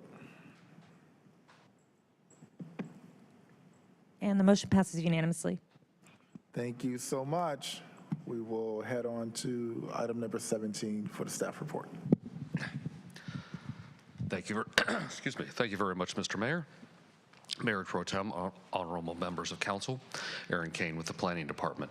Before I begin, staff would like to state for the record that all Planning Department hearing items have been advertised and noticed in accordance with state and local law, and affidavits of all notices are on file in the Planning Department. A request for a voluntary annexation and initial zoning map change has been received from Sarah Van Every of McAdams for 0.239 acres of the Yates Road right-of-way adjacent to South Mineral Springs Road. This annexation petition was for a contiguous expansion of the primary corporate limits in order to have city-maintained streets connect from a future development to Mineral Springs Road. As part of the annexation process, the applicant is not seeking a change in the underlying zoning district. The applicant proposes to keep the designation of a residential suburban 20 county jurisdiction and then apply it to residential suburban 20 city jurisdiction. Since the area requested to be annexed is right-of-way, no development will occur on the land. Thank you, and staff and the applicant are available to answer any questions. Thank you, colleagues. You've heard the staff report. Are there any questions? All right, I will now declare this public hearing open, and we'll receive the applicant. How much time do you think you need? 3 minutes or something like that. All right, could you put 5 minutes on, please? Thank you. And good evening, Mayor Williams, Mayor Pro Tem Middleton, members of the City Council. I am Neil Ghosh, an attorney with the Morningstar Law Group at 700 West Main Street in Durham. Thank you, Mr. Kane, for your presentation. I know there are a number of items. You want to hold on a second? Yeah, it's like echoey, right?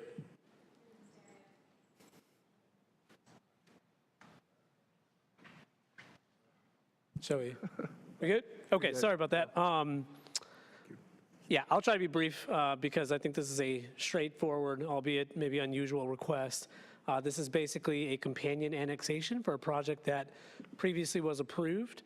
I think it's fair to say that we missed this at the time of the initial rezoning and annexation for the associated project. But I will say the connection to Yates Road always was contemplated, and in fact, it was shown on the D plan. The fact that the annexation area, or the meets and bounds description for the annexation area, did not include this small segment or the rest of Yates Road right-of-way, I think it just got missed by us and staff during the review process. The associated project contemplates building Yates Road out to a city standard and also having, I believe, public utilities within that right-of-way. It was missed, so we're here tonight to clean up the gap in the city's jurisdiction. I'm happy to answer any questions you may have about this project. Thank you. All right, thank you. Let's see. You're the only person I had signed up for this. All right, colleagues, are there any questions for the applicant? Or staff? Just noting, when there's a miss like this, is that usually noted? Because I didn't notice it in the memo. Well, I'm not sure if what was originally requested to be annexed in the previous application for about 3 years ago was included. What ended up happening was that there is that little gap, as you can see on the map in your packet, between Mineral Springs Road and the portions of Yates Road that were already annexed. So this annexation that's being requested allows for the entirety of Yates Road out to Mineral Springs Road to be in the city jurisdiction, be maintained by the city, and have city utilities within it. It would just be helpful to have that included in the memo, just for continuity, and like this is associated with that case, and so that's all.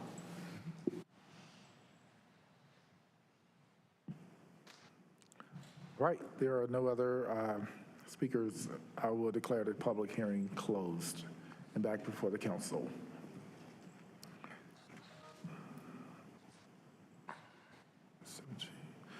All right, and our motion here is to adopt an ordinance amending the Unified Development Ordinance by taking property out of the residential suburban 20 and Falls Jordan Watershed Protection Overlay District B, county jurisdiction, and in establishing the same as residential suburban 20 in Falls Jordan Watershed Protection Overlay District B, city jurisdiction. Moved as read. It's been moved and properly seconded. Madam Clerk, please open the vote. Please close. And the motion passes unanimously. Thank you. And our second motion is to adopt a consistency statement as required by North Carolina General Statute, Section 160D-605. Move to adopt consistency. It's been moved and properly seconded. Madam Clerk, please open the vote.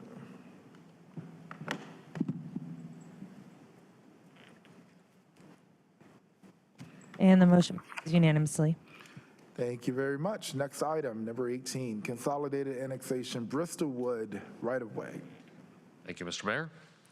A request for a voluntary annexation and initial zoning map change has also been received from Sarah Van Every of McAdams, this one for 0.089 acres of Bristlewood Drive right-of-way located adjacent to the recently approved Wesley Downs development site at 344 Broach Road.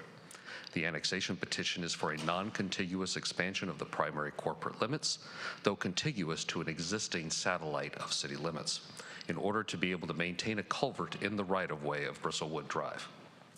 As part of the annexation petition, the applicant is not seeking a change in the underlying zoning. Since the area requested to be annexed is right-of-way, no development will occur on the land. Thank you, and staff and the applicant are available to answer any questions. All right, you've heard the staff report. Colleagues, are there any questions for staff? All right, at this time, I will declare this public hearing open and we'll receive the presentation from the applicant. How much time do you think you need? 2 minutes. All right, please place 5 minutes on. And good evening again. I am Neil Ghosh. My information is on file. Thank you, Mr. Kane, for the presentation. This is maybe a similar request to the one you just heard, except this time I would say this isn't really something we could have known until the design phase. This is, similarly a companion annexation for a project that previously was approved. When we did the initial rezoning and annexation for the project, we did know that we were going to need to connect to Bristlewood. It was not clear until the site plan stage where we got into the design of that connection that it became clear that we would need a culvert on the other side, on the western side, I should say, of the connection. And that culvert is an extra piece of infrastructure, which NCDOT does not want to maintain itself because it's required infrastructure, per the city design. We're requesting annexation so that piece of city infrastructure can actually be within the city's jurisdiction. Thank you, and happy to answer any questions you might have. All right,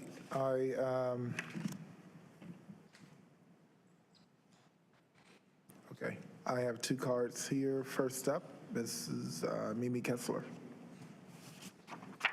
Do I have Robert Brown in the room? Okay, gotcha. Did you also provide written comment, Mr. Brown?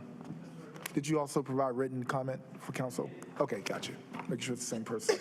Ms. Kessler, welcome. You have 3 minutes. Good evening. I'm Mimi Kessler. My information is on file. I have a question about this because when I was reading it, there was a new Z number, whereas it seemed like this case already had a number, and it was referred to in the description as being, there was another zoning request or something connected to this. I think that it must be because of the culvert that they had to come back. Is that why it got a new number? It got a new number because technically an annexation is a new zoning because it is applying city zoning to the land, even though there's county zoning on it. The city and the county in Durham use the same zoning scheme, but technically, legally, an annexation is applying a new city zoning district where there was a county before, so then it needs a Z number. Okay. And you'll notice that if the Z number ends in an A, then it's not actually changing from the county zoning, it's just part of an annexation. Direct translation. Thank you very much. Sure.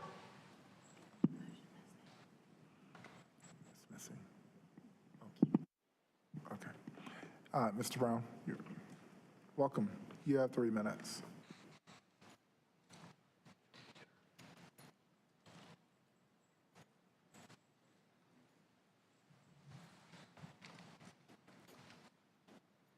Thank you, Mayor Williams, Mayor Pro Tem Middleton, and the council. Primarily, my goal is to get some clarification on the relationship of this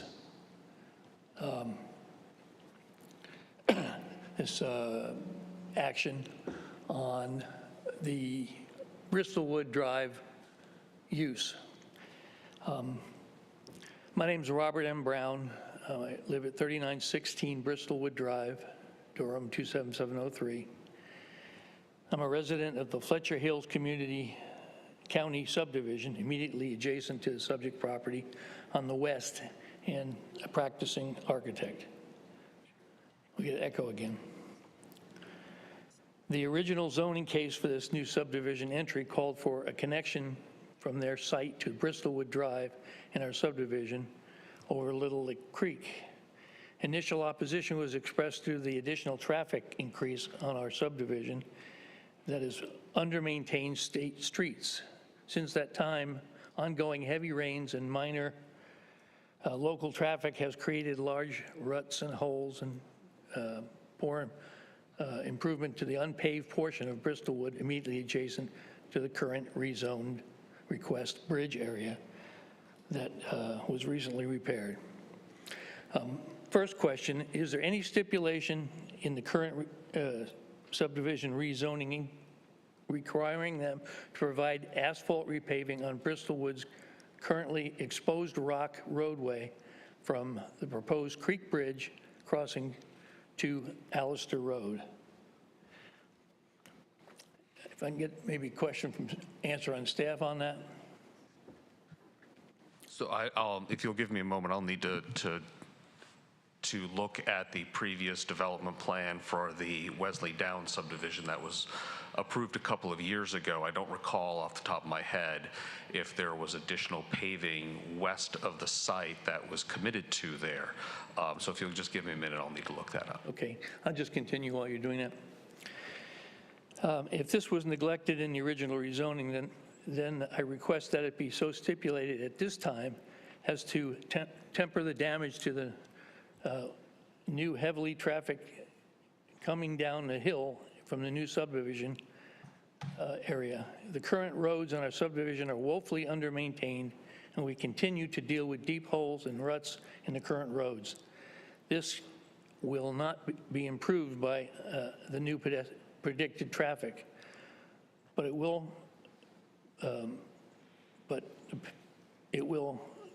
by paving the raw rock portion, minimize the damage to pedestrians and homes in our current Quiet County subdivision. We hope you will consider your current county homeowners' needs as well as the new city subdivisions in your joint county and city governmental jurisdictions. Thank you so much. He'll get that information to you. Thank you. Excuse me. Sorry. Right, yeah.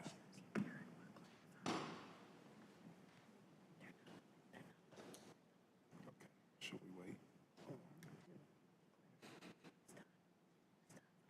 Okay, so we're letting it close. Right. Those are all the speakers that I have signed up for this item. And at this time, I'll declare the public hearing closed and back before the council. Colleagues, are there any other questions? Right. So Aaron, I'm going to wait for you to get that clarified for us.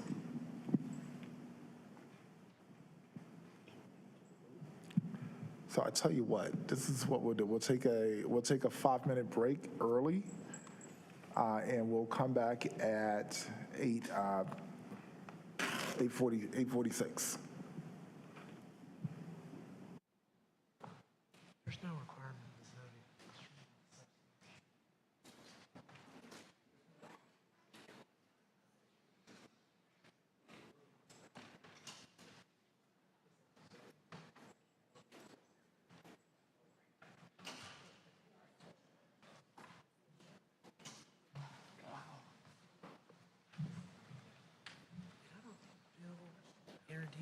originally the first one we brought into the city. It looks like the state maintenance ends. Yeah, that's right correct. there. But I so mean, you'd we're be making, tying we in. had to make this connection. Yeah. That's all in the city, right? So, Okay. I mean, if that's what- gravel, it's, I mean, unless you, I mean, it's just a state gravel road. I just want to make sure there's nothing.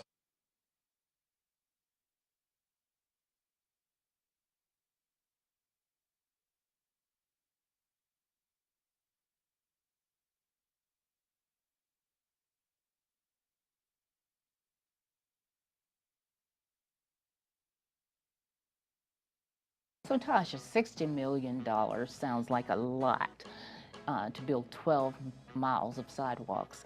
Can you tell us what all is involved in actually constructing a sidewalk? Yes, these are not simply sidewalk projects, but some of them are actually road construction projects. There is a lot involved, and what is represented here is the full cost of project delivery. There will be design costs, consultant costs associated with the acquisition of right-of-ways, the relocation of utilities, as well as project management oversight and inspection. That is in addition to the actual construction costs associated with each project. Additionally, some of these projects require significant lane widening, even some culvert extensions. So these are not simply sidewalk projects, but some of them are actually road construction projects. When we talk about East End and Long Meadow Parks, we typically think there are two parks, right? But it's one project. So why is this project and these parks so important for Durham? Yeah, it was really interesting. We've learned a lot in this journey, exploring these two parks historically. And we've learned that both of these parks, when they first began, these were segregated parks. So Long Meadow Park was typically the white park, and East End was typically the black park. Obviously, those parks have evolved since then. Now we're looking at an opportunity as we see these parks, how close in proximity they really are. And we also know we have a project on the horizon called the R. Kelly Bryant Bridge Trail, and this trail runs in between them. So this is an opportunity to invest in these two parks and unite them.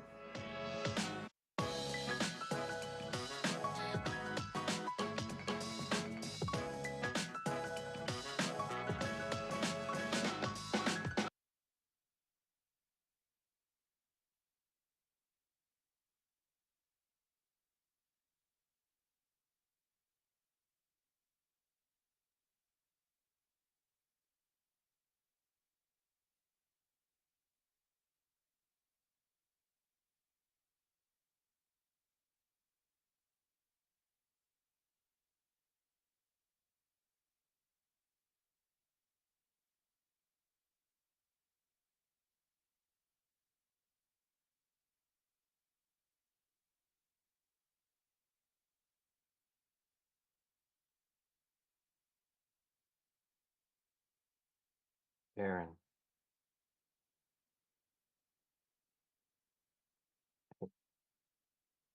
Sarah.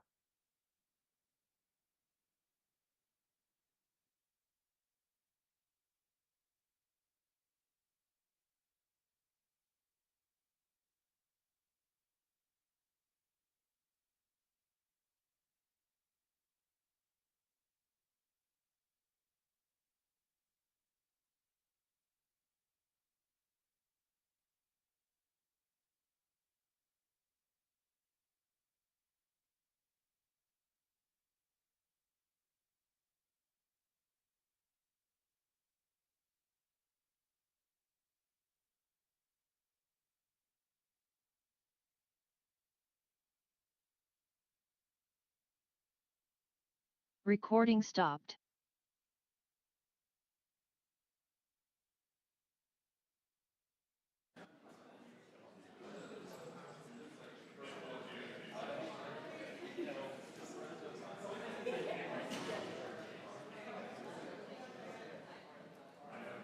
Got this.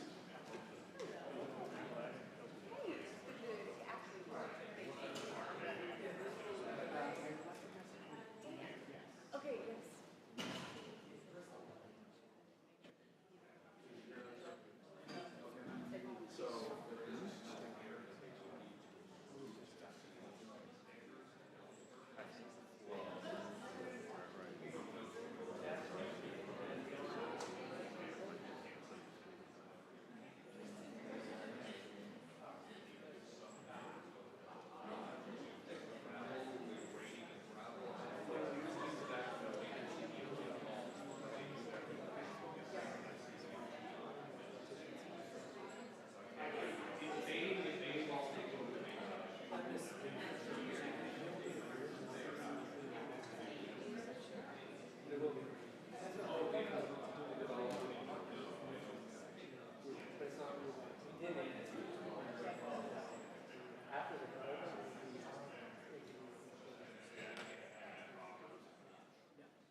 Yep.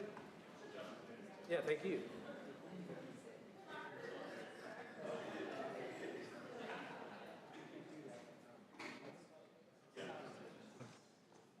It will be improved.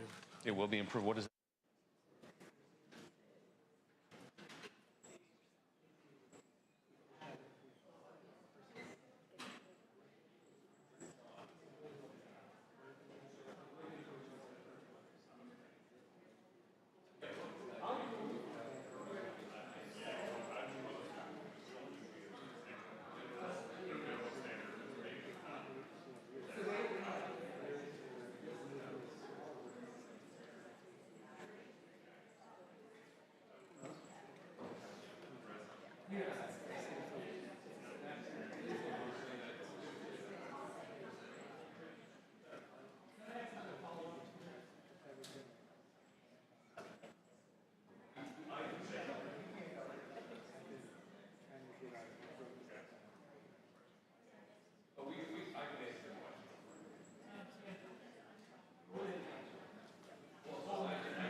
All right, we're back in business here, and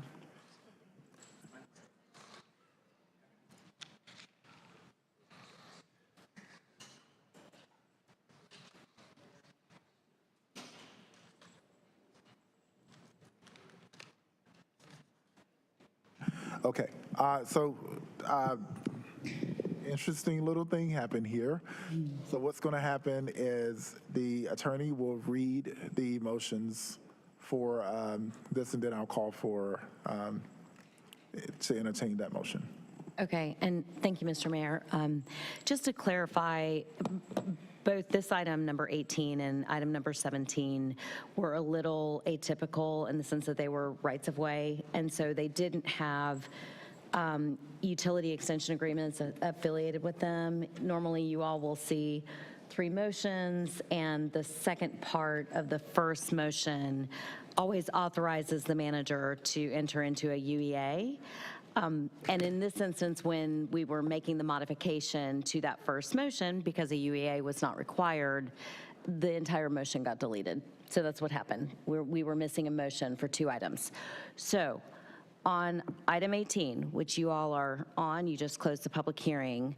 The first motion is to adopt an ordinance annexing Bristlewood Right-of-Way into the City of Durham. Are we going to have discussion first, or are we just jumping to the motions? Or are you just sharing the motions? So I did close the public hearing and ask if there are questions. I think that's where we were, back before the council. So let's hold off on the motions. The public hearing has been closed, and it is back before the council for any questions. And I can start with Councilman Freeman. You want to go ahead? And I think the first thing, just making sure we hear from Aaron if there was some resolve. Then from you want to update on that? I'd be happy to, Mr. Mayor, Councilmember Freeman.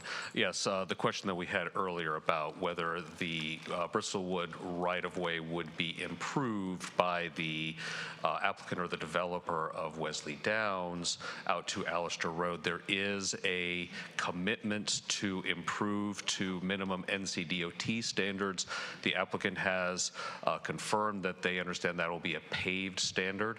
So from the approved development through the culvert, it will be built to city standards, and then west of that culvert out to Allister, it'll be built to NCDOT minimum paved standards. So there will be a difference in the two, but yes, it will be paved out to Allister Road. All right. And then just a follow-up, Can you say specifically what the paved difference is between west and east? I'm going to leave that, I'm going to ask Bill to do that. He's going to know those paving standards better than I do. And mainly, my question then is to figure out if it's something that we could get to some parity on, that's all, making sure that it's. Well, so Bill Judge Transportation, yeah, as Aaron indicated, the portion that's within the city from the culvert to the east would be to city standard, which most likely is going to be curb and gutter section with sidewalk on both sides of the road, whereas the portion that remains within the county would just then be likely asphalt pavement, probably a minimum 20-foot width, likely no curb and gutter unless they need it for storm drainage. Yeah, required, and likely no sidewalks as well. And then just to follow up, is the part that is west of the culvert uphill or downhill? That I don't know. I mean, typically the culvert's the low spot, so I would assume it's going back uphill towards Allister, but I'm not that familiar with that specific section. And so my main line is if it's going to create some type of flooding issue, if you have this curb and gutter running straight into nothing. Yeah, well, I mean, the city, I mean, as part of the city street and the curb and gutter section, they will have to design, yeah, where that water goes from through the curb and gutter, likely into the culvert or storm drainage system, I would suspect. But the engineer might be able to provide more information if they're here. Otherwise, yeah. You have an engineer. Yeah. But I think to answer your question, the culvert where it ends, and that's where it would end at the city street standard, that is the low point. So everything east and west of it is uphill. Okay. Yeah. And then, Sarah, did you have anything to add? Yes. so as you're considering the water's flowing everywhere, and then it's going to come into the parts that will get to the curb and gutter will run into city sewers. City storm drain. Or city storm drain. Yeah, and the proposed location for the culvert, I don't know if this was clear enough, is currently also the low spot. So we're not changing the low spot. Okay. That's the main point. Thank you. Okay, any other questions, colleagues? Thanks for those questions, Councilmember. All right, so at this time, I'll have our city attorney read the motions. It's the first one, correct? It is. It's motion number one. Motion number one should read to adopt an ordinance annexing Bristlewood Right-of-Way into the City of Durham. Moved as read. Second. All right, it's been moved and properly seconded. Madam Clerk, please open the vote. Please close the vote.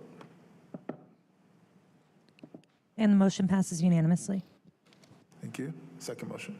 Is motion number one. So, Mr. Mayor, the second motion would be as printed in the agenda to adopt an ordinance amending the Unified Development Ordinance by taking property out of the Planned Development Residential 4.166 Residential Suburban -20 and Falls Jordan Watershed Protection Overlay District B, county jurisdiction, and establishing the same as Planned Development Residential 4.166 Residential Suburban -20 and Falls Jordan Watershed Protection Overlay District B, city jurisdiction.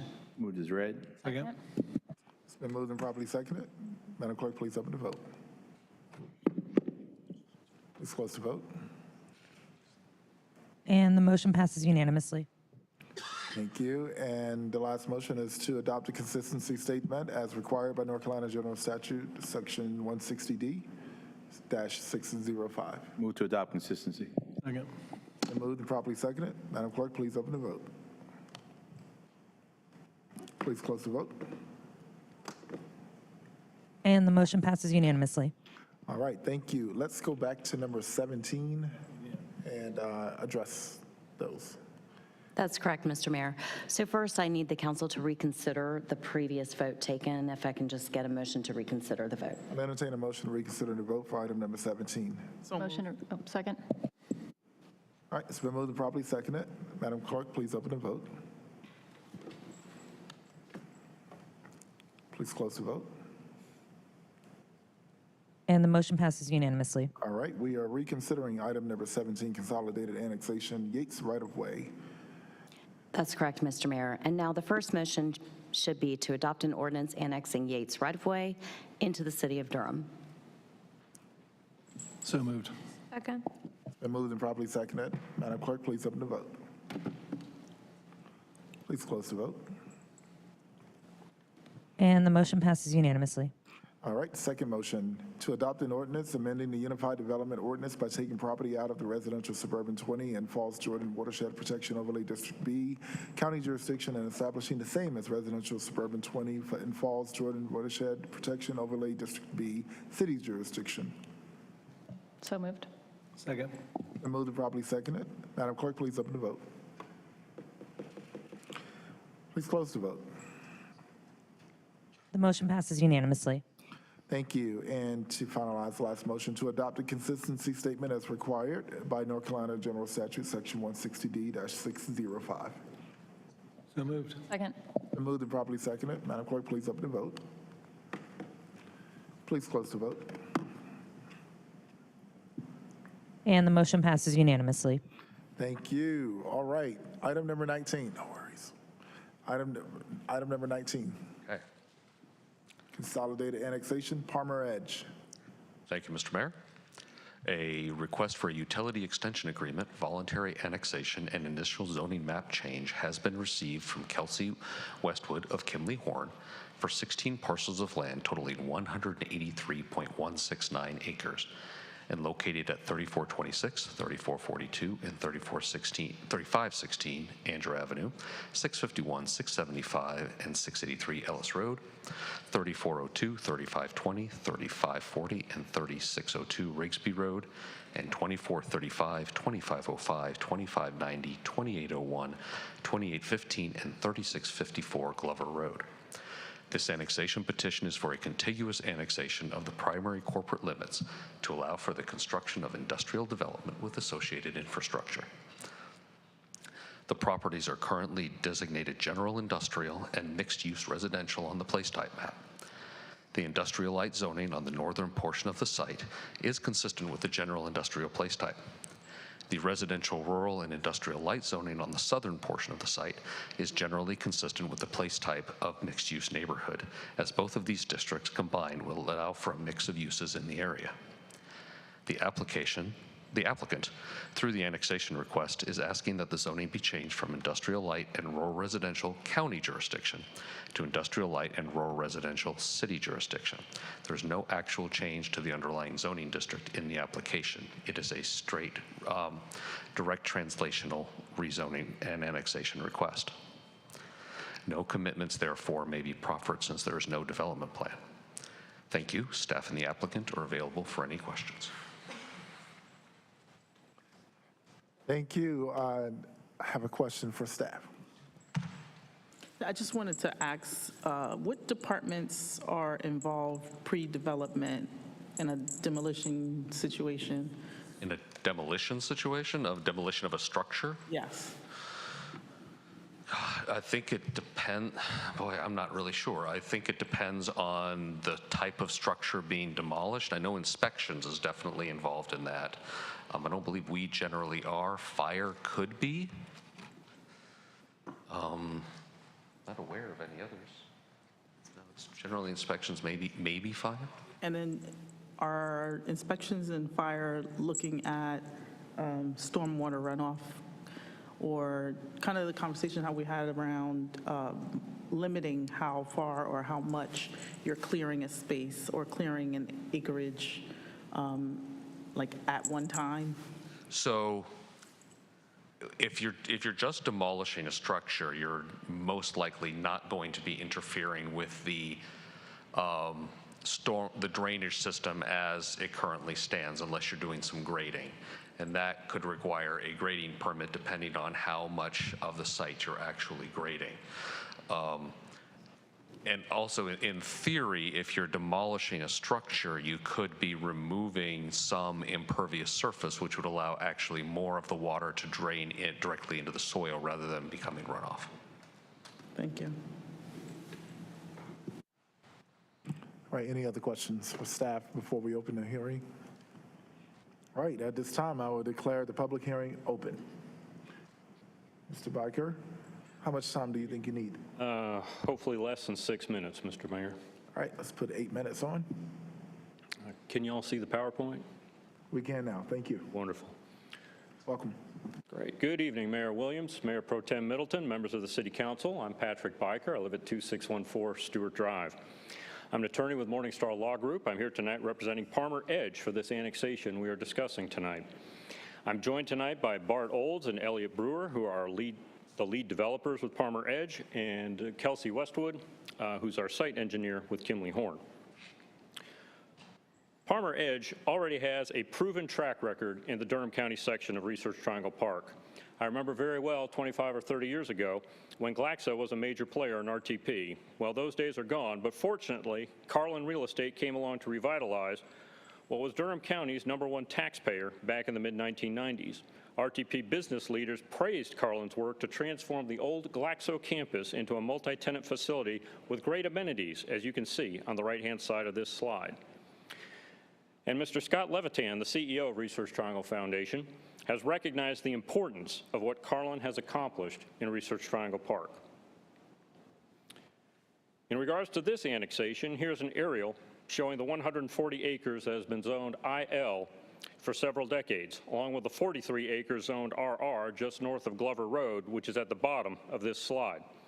I want to highlight for members of City Council who maybe have not driven down Rigsby Road lately that the RR section is primarily to the west of the 5 to 10 acre automobile junkyard you see in the bottom right-hand corner of this slide. I next want to highlight the bottom left-hand corner of this slide where a large Duke Energy easement and the Durham Freeway come together. This is a prime location for a Duke Energy substation that would provide redundancy for downtown and for East Durham. Our team spent many hours meeting with Mr. Ray Trapp and other managers at Duke Energy to evaluate this as a suitable site for a substation to provide that redundancy to East Durham and downtown. Unfortunately, Mr. Ray Trapp is on vacation. Well, I guess it's not unfortunate for him. He and his family are on vacation in Mexico, and he could not be here tonight. But I did want to convey Duke Power's enthusiasm for this location since they've been looking for a substation site for about 15 years. Now, I know with an annexation, there may be concern about there being no proffers about bike and pedestrian infrastructure. To address that concern, the future development within this 183 acres will have to construct the Pettigrew Street extension, as is shown on this slide. The cross-section that is required by our comprehensive transportation plan adopted in 2017 will include bike lanes and sidewalks on both sides of Pettigrew Street. In fact, for this section of Durham, between the Durham Freeway and the railroad tracks, this is a vital piece of multimodal infrastructure. Next, I want to drill down a little bit deeper on one point in your staff report. And that's on page 6. And on page 6, I appreciated the reference to the 2020 industrial land use study that our planning department published about 4 years ago. I've relied on this report many times since it was published in order to advise companies that want to increase and improve Durham's capacity for top quality economic development. It's important to review the 9 criteria that the planning department employed to evaluate industrial areas across all of Durham County. And you can see those 9 criteria at the top of the slide. I think it's vital for the City Council to know that this 2020 industrial land use study evaluated 179 sites across all of Durham County. The site for this annexation for Parmer Edge is one of the top 5 sites in Durham County out of the 179 that were evaluated. And this site is very important to Durham's economic development when we look at the new job opportunities for Durham residents that have been approved by the City Council over the past 3 years. When I first started working in Durham in 1994, our only solid opportunities for economic development were RTP and Trayburn Corporate Park. While I worked hard on industrial recruitment to RTP and Trayburn back in the 90s, I realized that those good paying jobs were going pretty far away from the vast majority of Durham residents.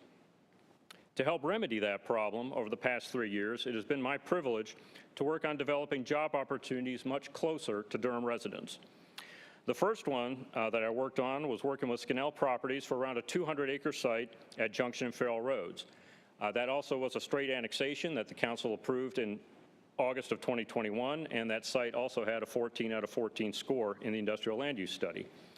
About 6 months later, in February 2022, also working with Scannell Properties, the council approved an industrial park at NC 55 and Hobson Road, and that was about 235 acres. More recently, about a year and a half ago, in February 2023, the City Council approved Welcome Venture Park, and that was 160 acres located just east of Bragtown. That scored 11 out of 14 on the industrial, in the industrial land use study. And then, of course, the Parmer Edge site that we're talking about this evening fills in the last gap between the two Scannell property sites, and that's 140 acres, zoned IL, that has a perfect score. Lastly, I wish to address some of the Planning Commission's comments on this annexation. For this annexation, Parmer had to annex all 183 acres that it owns from the East End connector down to Glover Road. My belief is that this annexation fills in one of the most prominent donut holes existing in Durham today. Parmer had to annex all 183 acres that it owns in order to comply with Policy 165, as shown in this slide from your staff report. That is Policy 165 of the new comprehensive plan. Some members of the Planning Commission thought that annexing the RR zone property would be used as leverage for some future rezoning. I do not think that's a realistic objection because Parmer Edge is not a single-family home builder, and we have no intention of becoming one. The 140 acres that has the perfect score in the 2020 industrial land use study is so large it'll take Parmer probably 10 years to build out this business park. In addition, Parmer will be dedicating a good portion of the RR zone property as right-of-way for the Pettigrew Street extension. And so in conclusion, the math is simple. You take a great developer, Parmer Edge, you add a great site, one of the top 5 out of 179 in Durham County, and you have a great annexation. With that, we respectfully ask for your approval. Our team will be happy to answer any questions you may have, and we thank you for your time tonight. Thank you very much.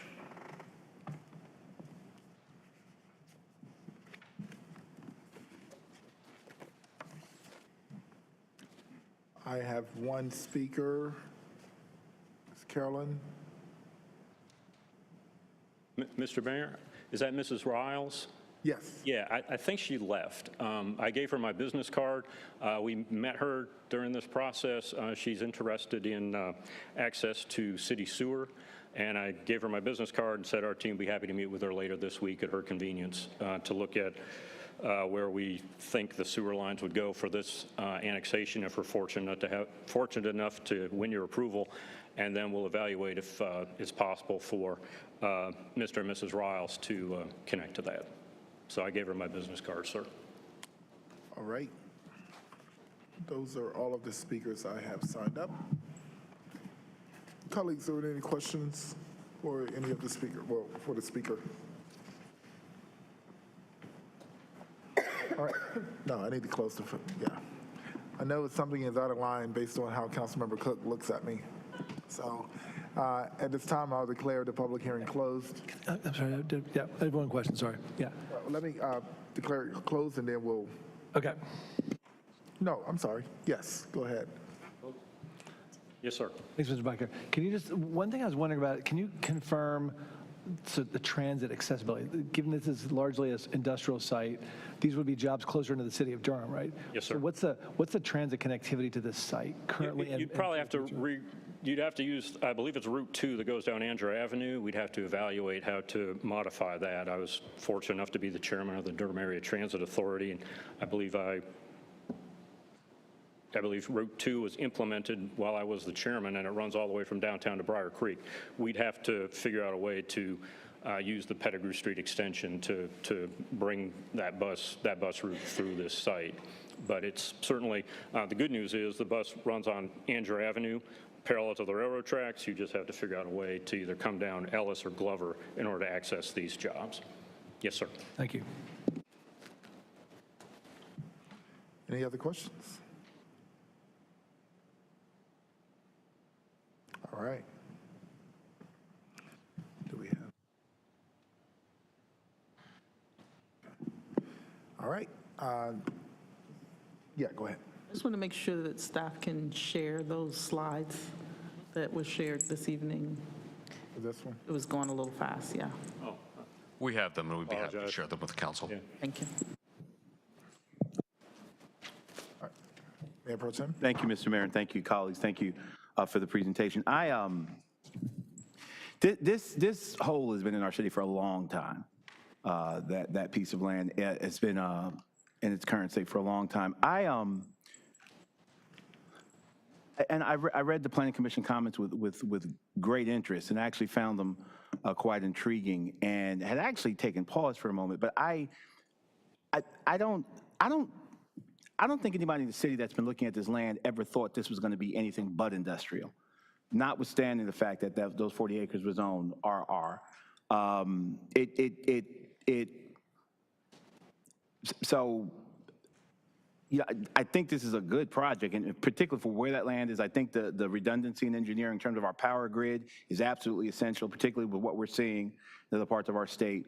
So the notion that this company is going to change its DNA all of a sudden and build mansions in the middle of this industrial project, to me, I don't find that compelling.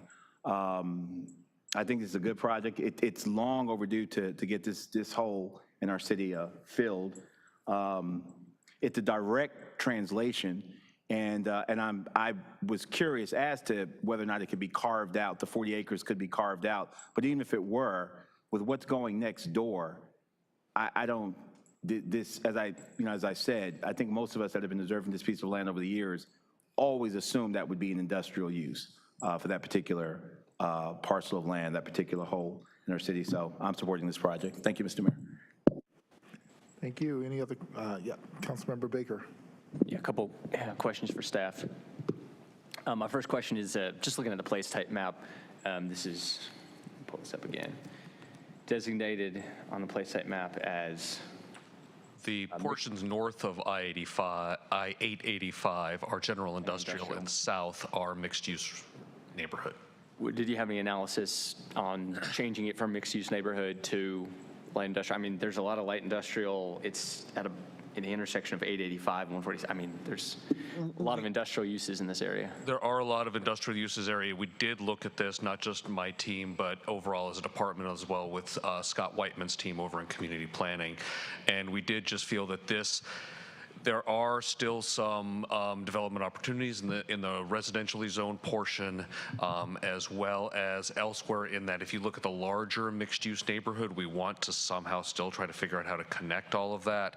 And so we did want to keep the mixed-use designation for the entire area. So that's interesting.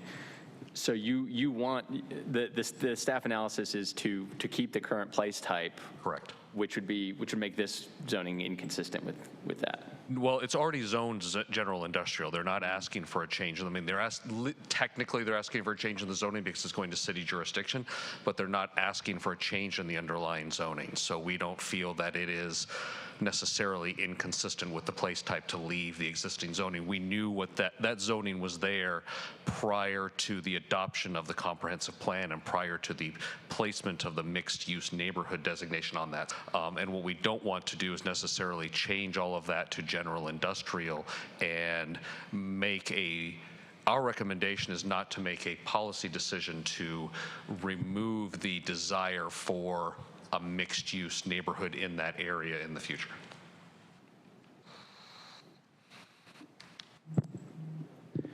Okay. So, all right. Thank you for that. My second question, so the developer, the applicant showed policy in the comprehensive plan. And use that policy to justify the additional annexation of RR. I didn't actually see that policy. Do you know which policy he was referencing? He's referring to policy 165, which says that we shouldn't have any donut. But essentially, it's very long. Essentially, it comes down to we shouldn't have any donut holes. Because that annexing those doesn't add remove any donut holes, from what I can tell. That was not my interpretation either. My understanding when the application was originally submitted was those were needed in order to have infrastructure running from Glover Road and from the north. For a development of this size, you likely need at least 2, if not multiple, points of access for the water and sewer. I'm not a water or sewer engineer. I cannot explain it beyond that other than what the smart folks at Public Works tell me they need. And in order to have all of that infrastructure within the city jurisdiction, it needed to be annexed into the city. I just want to, is there a reason why you felt that would make it inconsistent with that policy in the comprehensive plan? It was certainly the way I read the policy, Councilmember Baker, and we thought it was important for the annexation of Parmer Edge to come down to Glover Road where it ties into Ellis Crossing. And so that makes it contiguous on the south as well as on the north and on the east and the west, is to make sure that we've got contiguity with the city limits in all 4 directions. So it ties into Ellis Crossing to the south. Okay. I'm not sure that I'm looking at it the same way. I think I understand that the desire for the place type consistency. I also think, and I don't like to break from the place types, but I also think that this is an area that could be appropriate for this kind of zoning, this kind of use. Particularly, I mean, there's, freeways are an industrial use. I mean, it's emitting a lot of noise. It's creating a lot of noise, and it's emitting a lot of toxins into the air. And so it's good to have industrial uses, I think, in those kinds of places. I actually find the Planning Commission comments very compelling. I don't know why the RR was included, and if it were just a small amount, I would maybe look past it. The fact that it's 40 acres does make me uncomfortable.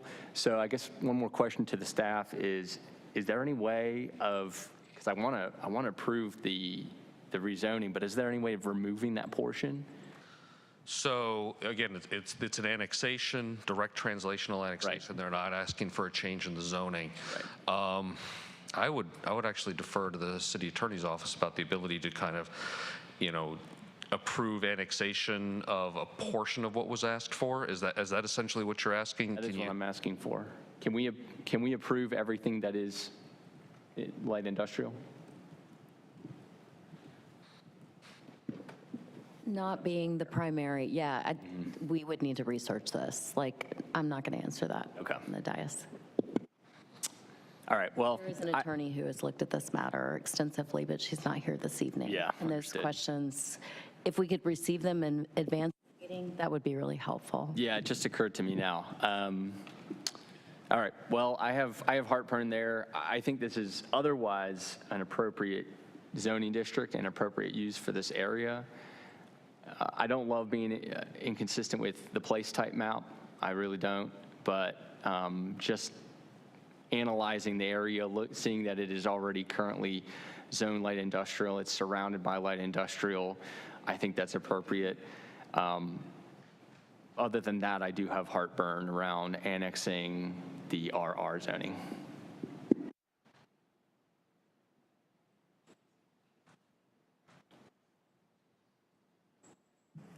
Councilmember Freeman. Thank you. I would like to hear from that attorney. Is it possible, because I would also like to review the slides that were shared. I was trying to keep up, and I was noticing a lot of fingers, and I just didn't see that for this area. But it would be nice to have more information. I don't disagree with the light industrial, but if it's possible to have more information, that's always better. More information from the city attorney's office? Well, just specifically on if for the specific area that Councilmember Baker is talking about, if it's possible to limit it to just the areas outside of the RR, That would be helpful. Again, another attorney analyzed this item. But that wasn't a question that was posed, that's all. It wasn't. I am not prepared to answer the question here tonight without conferring with her. So I'm happy to look into that with her and get back to the council on that question. And would you say that would take like a day or 3 days? Not even. Yeah, it would just take me having an opportunity to discuss this issue with her. And if it were possible to ask this applicant to hold just for that? It's the pleasure of the council to defer the item now that the public hearing's been, I guess the public hearing's been closed, so it's the pleasure of the council in that regard. I mean, just one cycle just to hear back wouldn't. That is at the discretion of the council, of course. Right. I would just be talking to my colleagues and saying if you would. So the public hearing has been closed. Mayor Pro Tem? Oh, 1 second. Councilman Freeman, were you finished? I was just gonna say, it's really just a matter of knowing whether we could hold some space for residential or not, and that was all. Mr. Mayor, thank you, and thank you, colleagues. And I want to thank the city attorney for her usual judiciousness in approaching this. There are some lawyers in the room, and the applicant has their own lawyers. And I don't work for Parmer. They were free to break this up if they wanted when they submitted their application. They did their due diligence. They looked at the rule, which they thought was applicable, and submitted this before us. I don't think it's the council's business to be in the business of picking and choosing or cherry picking which part of an application we want to approve and then defer on others. I think we should treat it as it comes before us. Let their lawyers do what they do and let them bring their best case before us. With that said, I think, and listen, I appreciate Councilmember Baker's heartburn because I shared some of it as well, but I think there's kind of an organic logic to these things. If the rest of that land becomes industrial light, then that is going to affect what's going to go next door to it. And as I said before, I think the trajectory that was, the common trajectory that folk that have been looking at this piece of land for a long time is that it was going to be mainly industrial light. Once that, whatever rest of the acres minus the 40 acres, what's put there will very much set up the character and context for what goes next to it. And I think it's going to affect the market as well. Who's going to want to live that close to the industrial light project that goes there? And moreover, whatever that project will determine the character and will very much, if it were all, residential rural, it'd be one thing, but the lion's share is industrial light. I'm comfortable with casting a vote tonight. Again, I do not want to get into the business of recommending to developers more time to tweak per our capriciousness or per our whatever. Vote it up, vote it down, but our job is to vote. Their job is to bring their A game. I'm comfortable with this, and I take very seriously the concerns raised by the Planning Commission. But my reading is that the crux of the concern is at best speculative, at worst conspiratorial. I do, however, have before me a company with a track record with DNA, and if they want to make crazy business decisions about, putting housing next to an industrial light, park, that's their business. But what is before us tonight, I think, it's a direct translation. Direct translations are direct translations. I'm comfortable with voting tonight. Thank you, Mr. Mayor. Yeah, go ahead. Thank you. I guess I have a question for the applicant. The acreage that's the rural residential, isn't that also where the road easement's going to come through? So it's not even 44 acres, correct? That's correct. Can you bring up that slide? And Councilmember Freeman, the slides have hit our email. Yeah. I'm sorry, Councilmember Freeman, the PowerPoint slides that they were sharing have hit our email now. Sorry, I overshot the runway there. There you go. Yeah, you can see the purple line as it approaches Glover Road. Essentially goes through that RR zoning. We would have to dedicate sufficient right-of-way for 2 travel lanes, 2 bike lanes, the sidewalks. So of the RR zoning, it's difficult to estimate, but obviously a large swath right out of the middle of it is going to be Pettigrew Street Extension. Thank you. I understand why Planning Commission, had some questions around that, and I get why some of my colleagues have questions around that, but for me, it was pretty much the road dedication kind of really limits what you would be able to put there anyway, especially if it's going to get built, which we want, to Durham city standards. That is a much better standard than what you see on NCDOT roads or in other communities, and so I think some of the residential we've approved, the connectivity to that, to jobs, there is a bus, I understand there maybe have to be some reconfiguration on that bus line, but it is moving us again to that idea of a 15-minute city. Not tomorrow, but that's the vision of the comprehensive plan. It's a long-term plan, and I think approving this gets us a lot closer to that vision, so I will be voting yes. Thank you.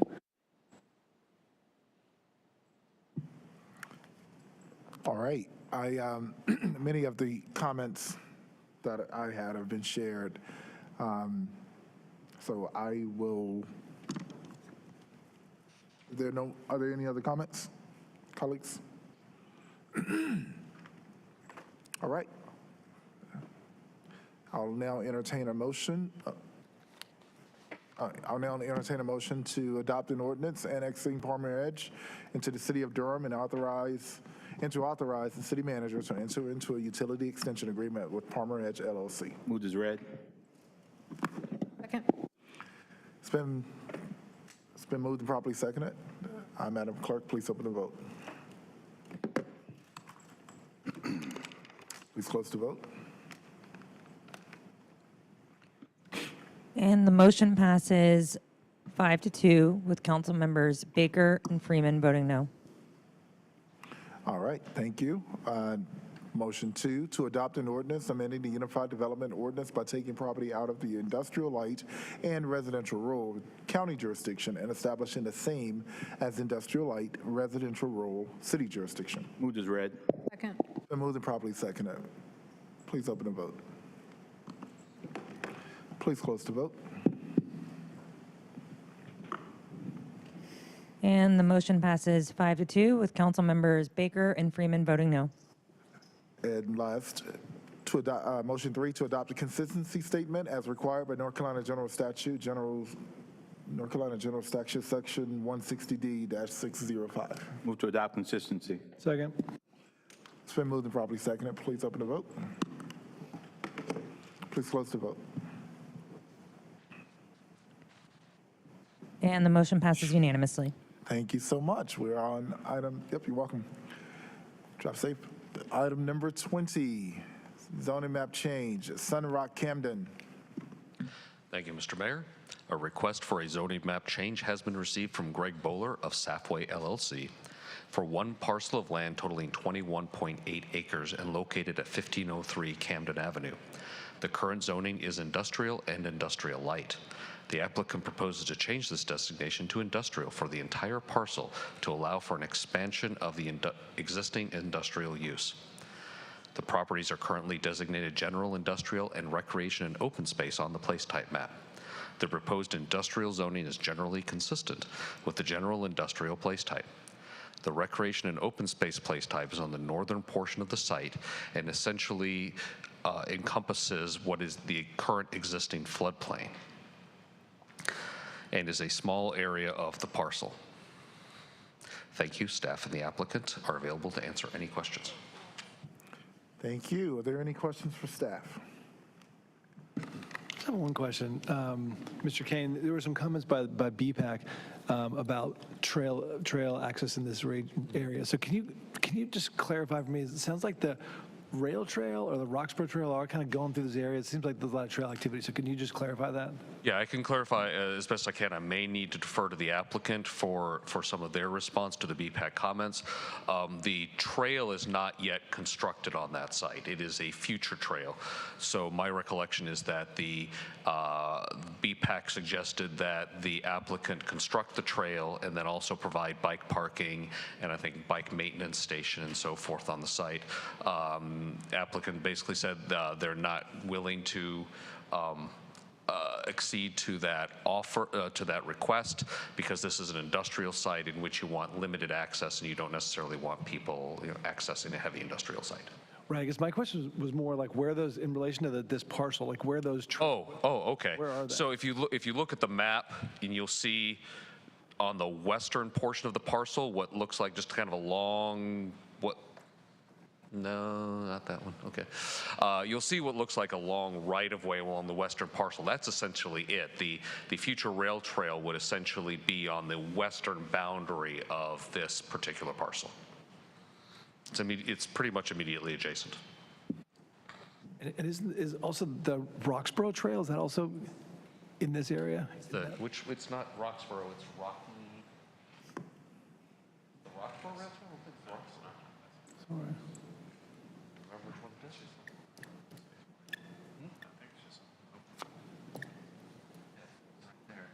I don't think that's the Roxborough. No, it's not. It's not, yeah. It's not the Roxborough Rail Trail. It's another one, and I'm not remembering off the top of my head which one that is. Yeah, okay. BPAC's comments do reference the Roxborough Rail Trail. I don't believe that's correct. Yeah.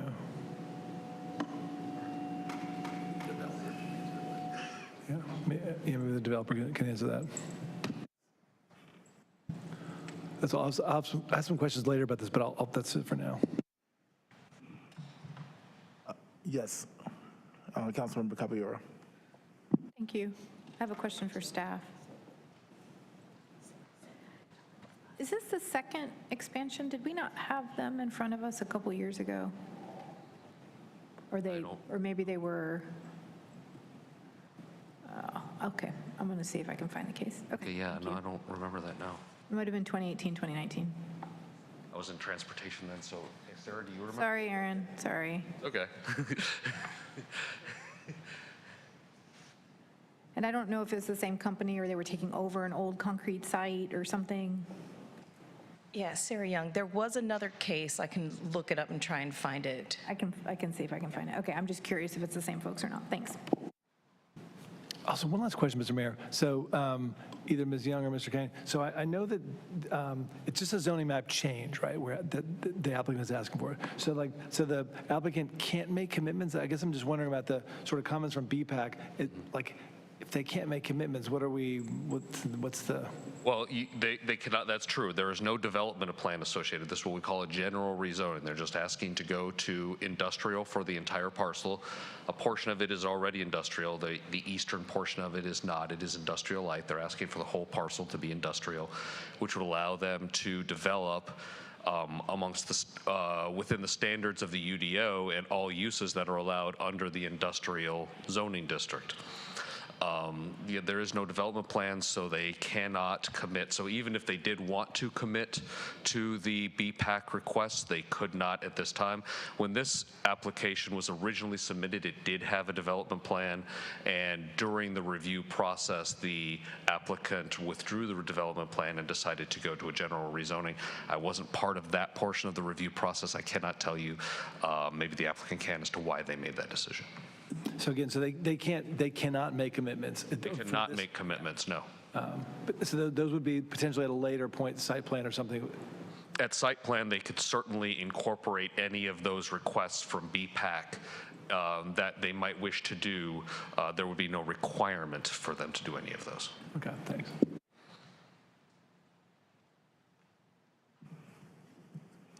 All right. If there are no more questions for staff, I will go ahead and open this public hearing up and hear from the applicant. How much time do you think you need? 6 minutes. All right. Put 6 minutes on, please. All right. Good evening, Mayor Williams, Mayor Pro Tem Middleton, members of the City Council. I'm Neil Ghosh with the Morningstar Law Group at 700 West Main Street. And thank you, Mr. Kane, for the presentation. I am representing the applicant for this project, and for what it's worth, this is part one of what will be a multi-part project. In general, this area is very industrial, and this piece of property also is very industrial. It has been used for asphalt or concrete production since at least the early 90s, but the company which originally started operating in this area had operations on adjacent property since 1931. This was basically a whole industrial carve-out since then, and as I mentioned, it still is today being used industrially. The parcel currently is split zoned. It is zoned both industrial and light industrial. We are seeking to unify the zoning on this parcel to all industrial. What they are hoping to do here is to establish a new concrete plant on the portion of the site currently zoned light industrial. When we originally filed, we started out as a development plan rezoning for the portion of the site zoned light industrial. As we worked through that review process, it became clear that there were some challenges with trying to establish a D plan on a portion of an existing property. So we switched to a general use rezoning. Another reason we thought that a general use rezoning would be okay here is because that the intended use will require us to come back to the council for approval of a major special use permit. Councilmember Cavieri, you mentioned another case kind of in this area. It is the property directly across the train tracks from this. It is not the same company, but it is right here. And that came before you as a major special use permit, and that's also what will happen here. And I know you all recently heard a major special use permit, so I think you're familiar with that process. The point is that at that stage, we'll have much more information about the design of the project. We can talk more about some of these, the rail trail, that type of thing. At this point, we're just seeking to get the zoning, and then we can go into a site plan process. That site plan cannot be approved until we are issued the major special use permit, which would be at a hearing in front of you all. So we'll have a lot more information at the time and be able to make different commitments. We'll just know a lot more at that time. Basically, the existing plant on the site, it's old. There are more efficient and cleaner technologies now, so it behooves the owners to get a new plant up and running. The old plant can remain in production while the new one is being installed, and once the new one is up, they would dismantle and take that old one offline. As I mentioned, we have more approvals to go. The zoning is just the first part. In my estimation, this probably is best location in Durham for the use, given that the same exact use already exists on the parcel, like 200 feet away. And this is today and historically has been used and is an industrial area. And allowing an existing use to upgrade its facilities so that they are cleaner and more efficient, I think that just makes kind of all the sense in the world. So I'm happy to answer any questions you might have, and I thank you for your time. Thank you. It's the only sign up I have for this case. So I will now declare the public hearing closed and back before the council. Colleagues, are there any questions? Yeah, Mr. Mayor, yeah, Mr. Coach, just one question, or just one comment, and this may come later, but I just wanted to put this out there. So I did talk to the BPAC folks. I know the developer chose not to accept their comments now. They can't make commitments with this rezoning. But I think the intent, just so you know, I think the intent was not to have, bikers, recreational folks on this property. I think because the property is adjacent to where the trail is going to be, it would be to build a bike shelter, whatever, to improve the quality of the trails that we're building around Durham. That's really the intent of that. It's not to have people traversing the property. I just want to let you know that. So as we come back to this, we'd love to have further conversations about what that might look like. So let me just say a couple things about that. The reason that we switched from a development plan to general use rezoning has nothing to do with the rail trail. There are a lot of issues that are associated with it, and we recognize that all of those issues are going to have to be answered at time of site plan, and that the site plan cannot be approved until we're back in front of you all for the major special use permit. So basically we said, look, we're gonna have to answer all these questions anyway if we even get that far down the road. We're just going to general use, and then we'll be back in front of this council. With respect to the rail trail, we would love to have more conversation with BPAC about it at the appropriate time. The way we understood it, though, was that they were looking for like a bicycle repair facility somehow adjacent to the trail. And our understanding was that they were looking for it kind of like out on the road. The problem with that is this site, it's an unusual parcel and it's accessed from one specific location. This is an active industrial site. If that's the location they're looking for a bike repair, it's just not going to work. We've got, they've got trucks coming in and out here all the time. Now, if there is another location, kind of adjacent to the rail, I'm sorry, yeah, to the rail trail that can be, that, you know, where this type of facility can go that doesn't directly interfere with like where the trucks are coming in and out, well, I think that would be a much more viable location. But like I said, at time of site plan, at time of major special use permit, it'd be a great time to have that conversation. I look forward to that with We the didn't get BPAC that far members. down Yeah, the road. exactly. I look forward to that. Yeah, thank you. If I could just address the question you had about this being the Roxborough Rail Trail. So, you know, we as staff kind of think of this as two different phases. So it is, if you think of the whole thing all the way up to Person County, it is a portion of that Roxborough Rail Trail. It is not the portion the city currently owns. It is a portion that is still owned by the railroad at this time. So that would make another difficulty for trying to commit to things that are currently owned by the railroad. But again, it is part of the long-range plan for that. It is part of the long-range plan for that event, yes, to eventually acquire that, to eventually make that a trail that goes all the way to Person County into Roxborough. Now, there's a lot of interesting sort of connections here, so thank you. Absolutely. All right, well, thank you. One moment, please.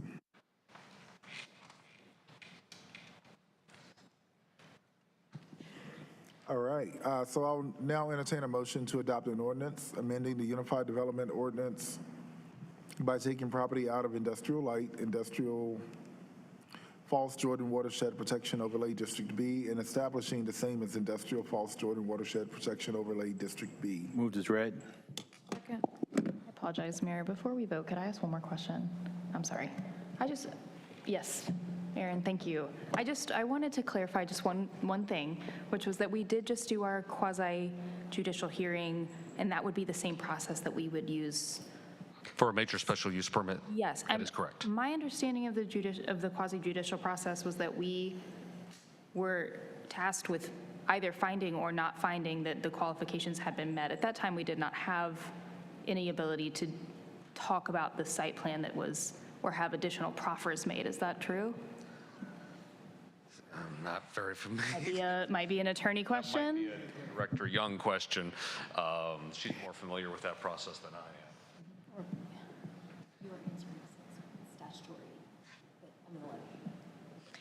Whoever wants to answer it is fine.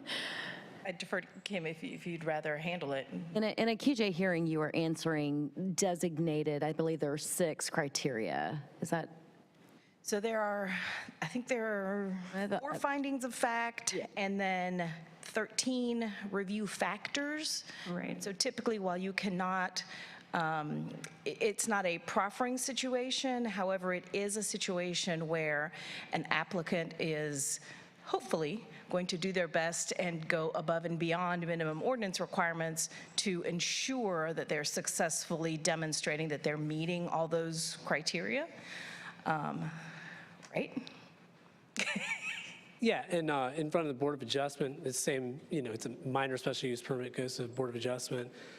Conditions of approval are pretty standard for any special use permit at the Board of Adjustment, and there is no law that I'm aware of that would prevent conditions of approval for a major special use permit at the City Council level.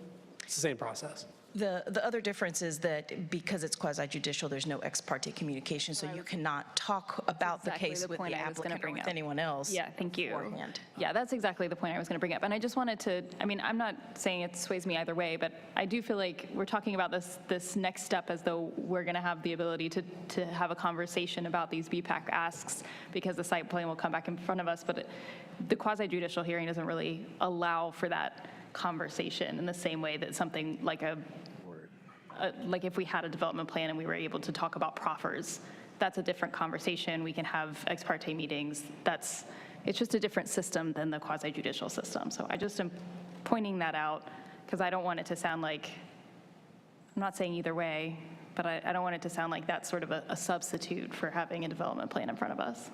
That's all. If I could respond, I mean, I would encourage you to just go look at the Board of Adjustment. I think the only difference is all of those conversations would have to take place at the hearing, but those conversations certainly are had.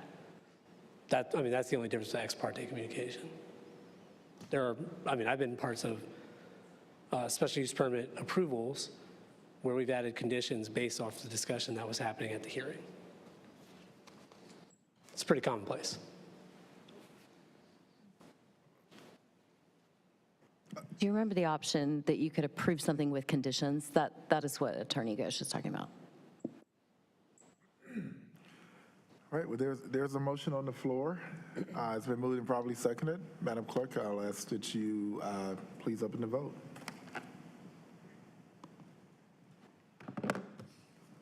Please close it. And the motion passes unanimously. Thank you very much. And motion 2, to adopt a consistency statement as required by North Carolina General Statute, Section 160D-605.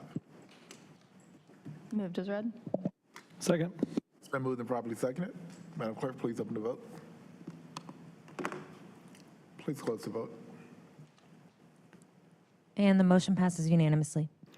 Thank you. And the final case for tonight, item number 21, zoning map change, Duke Central Campus addition. Welcome. Thank you, Mr. Mayor. A request for a zoning map change has been received from Rachel Satterfield of Duke University and Durham Realty, Inc. for 60 parcels of land totaling 154.57 acres and located just west of downtown Durham. The current zoning is office institutional with a development plan, commercial general with a development plan, residential urban multifamily, commercial neighborhood, compact design core with a development plan, university and college with a development plan. The applicant proposes to change this designation to university and college with a graphic development plan for all parcels to allow for future college and institutional uses. This case was previously heard on August 19th, 2024, and was continued to today's meeting at the request of council. In response to requests from council members, the applicant has provided several additional documents which have been included in your agenda packet. The public hearing remains open.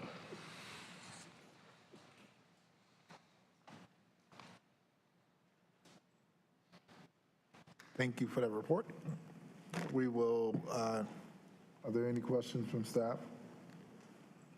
For staff, I'm sorry. All right, we'll hear from the applicant. The public hearing is open still.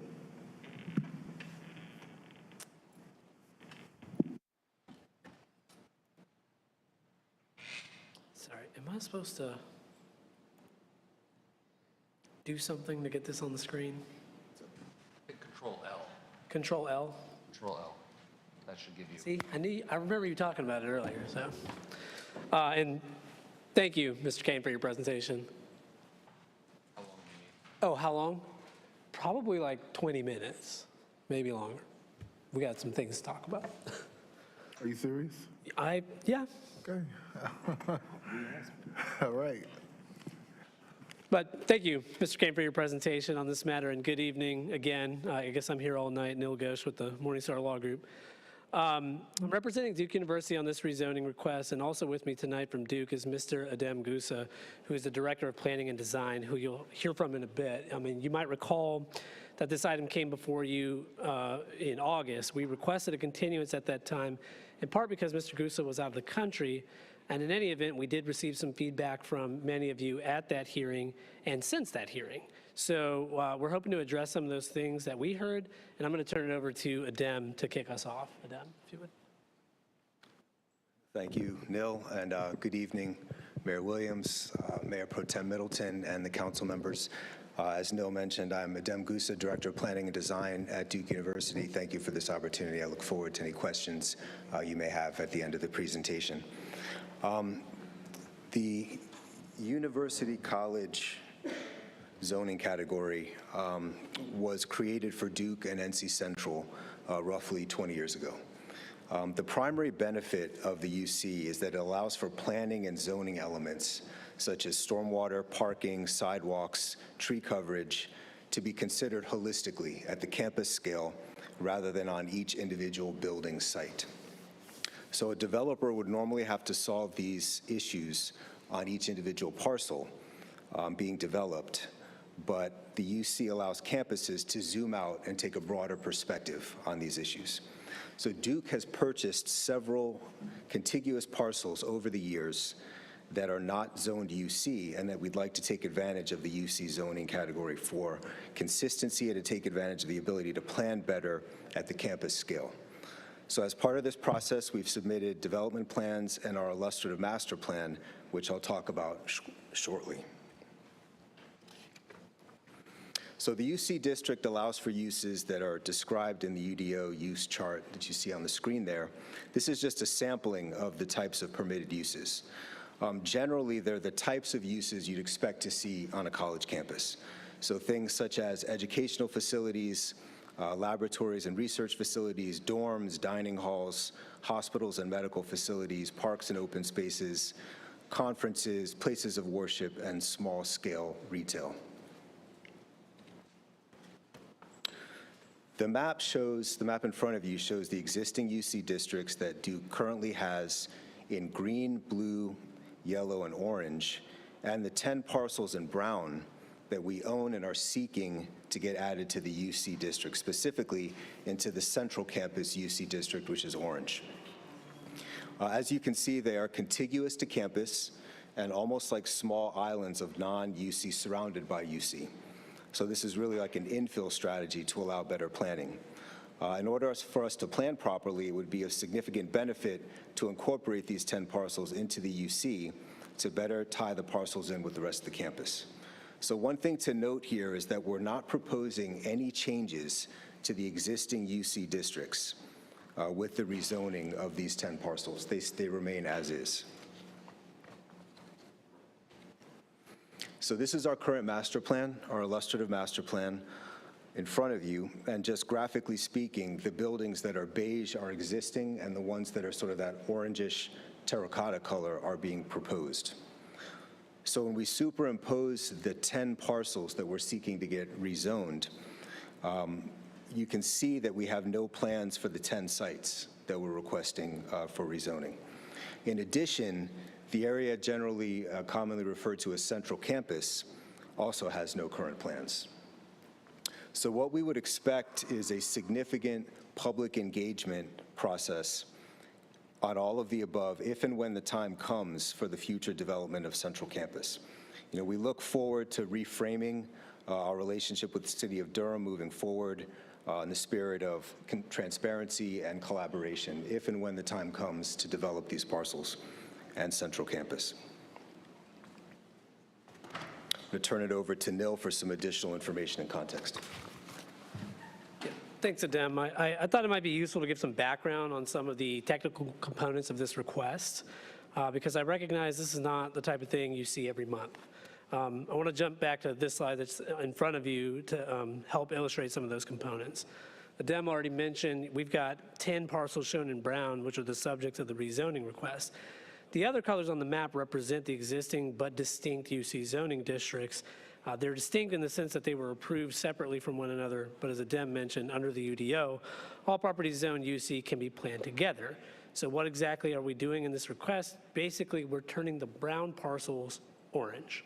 Obviously, there's more to it than that. We did have extensive conversations with staff about this over 3 years ago to determine the appropriate method and process for this rezoning. We ran through many options, including potentially filing 10 separate rezoning cases, one for each parcel, trying to rezone everything on this map at once. Ultimately, what we decided was that it made sense to add the parcels into an existing and contiguous UC district. At the same time, we wanted to be sure that doing so would not mean we would have to relitigate, so to speak, all of the commitments and aspects of the existing UC district that was approved way back when and negotiated with the, with the community. And that's how staff indicated that we should go about this rezoning request. All of the existing commitments would remain applicable to the existing UC district, and any new commitments would be added to the parcels that are being added, the brown parcels. So the zoning of parcels not shown in brown on this map is not changing in any material way. We have preserved the existing commitments of the existing Central Campus D plan. Those previous commitments will continue to apply to everything already shown in orange.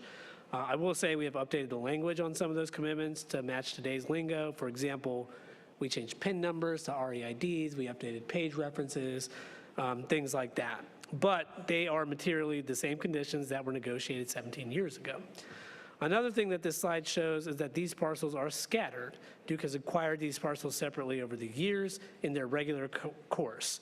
There wasn't any targeted plan to acquire the specific parcels for any reason. In fact, Duke owns several parcels, other properties in the city which are not zoned UC, which also are not part of the rezoning request. This request, generally speaking, is limited to parcels that Duke owns that are also along the periphery of the existing UC districts. You also will notice that these parcels are nested within existing UC zone properties. So this is essentially like a infill rezoning. And in fact, many of these parcels already are in use as part of the campus today. Duke just wants to add them into the fold of the UC zone. You've heard that Duke does not have any specific plans for these parcels at this time, which I know is a little bit confusing. Why rezone if you don't have plans for anything? But I think that actually is kind of the point. It's a bit of a chicken and egg scenario when it comes to UC zoning. And it goes back to what I said earlier, which is campus-wide planning. The driving reason for Duke, or Central for that matter, to rezone to UC before they have specific plans for the parcels is that the way the parcel can be developed will depend greatly on whether it is zoned UC. I'll give you an example. Here's a picture of 300 Alexander, which is the previous location of the International House at Duke. That parcel is part of this rezoning request. It currently is zoned OI, but it is surrounded by properties owned by Duke that already are zoned UC. As a result, and you can see this in the photo, this parcel had its own driveway and parking lot that literally is beside another driveway that goes to a different parking lot on property zoned UC. Without UC zoning, this parcel cannot really be integrated into the design of the overall campus, though it still clearly is useful to the university. This explains why, in the midst of a rezoning, Duke does not have any plans for these parcels, and also why the parcels are not shown with any proposed development on the illustrative master plan. Let me also point out the impracticality of a university having to wait until it has solid plans for a parcel to then enter what at this point is a more than 3-year process to rezone those parcels. At that point, you might as well not have the UC district on the books because that entirely eliminates the campus-wide planning concept. Which brings me to another point.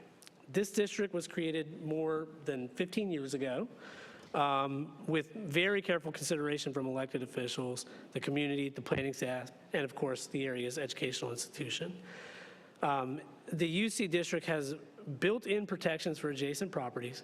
The transitional use area is a concept that was created for the UC district.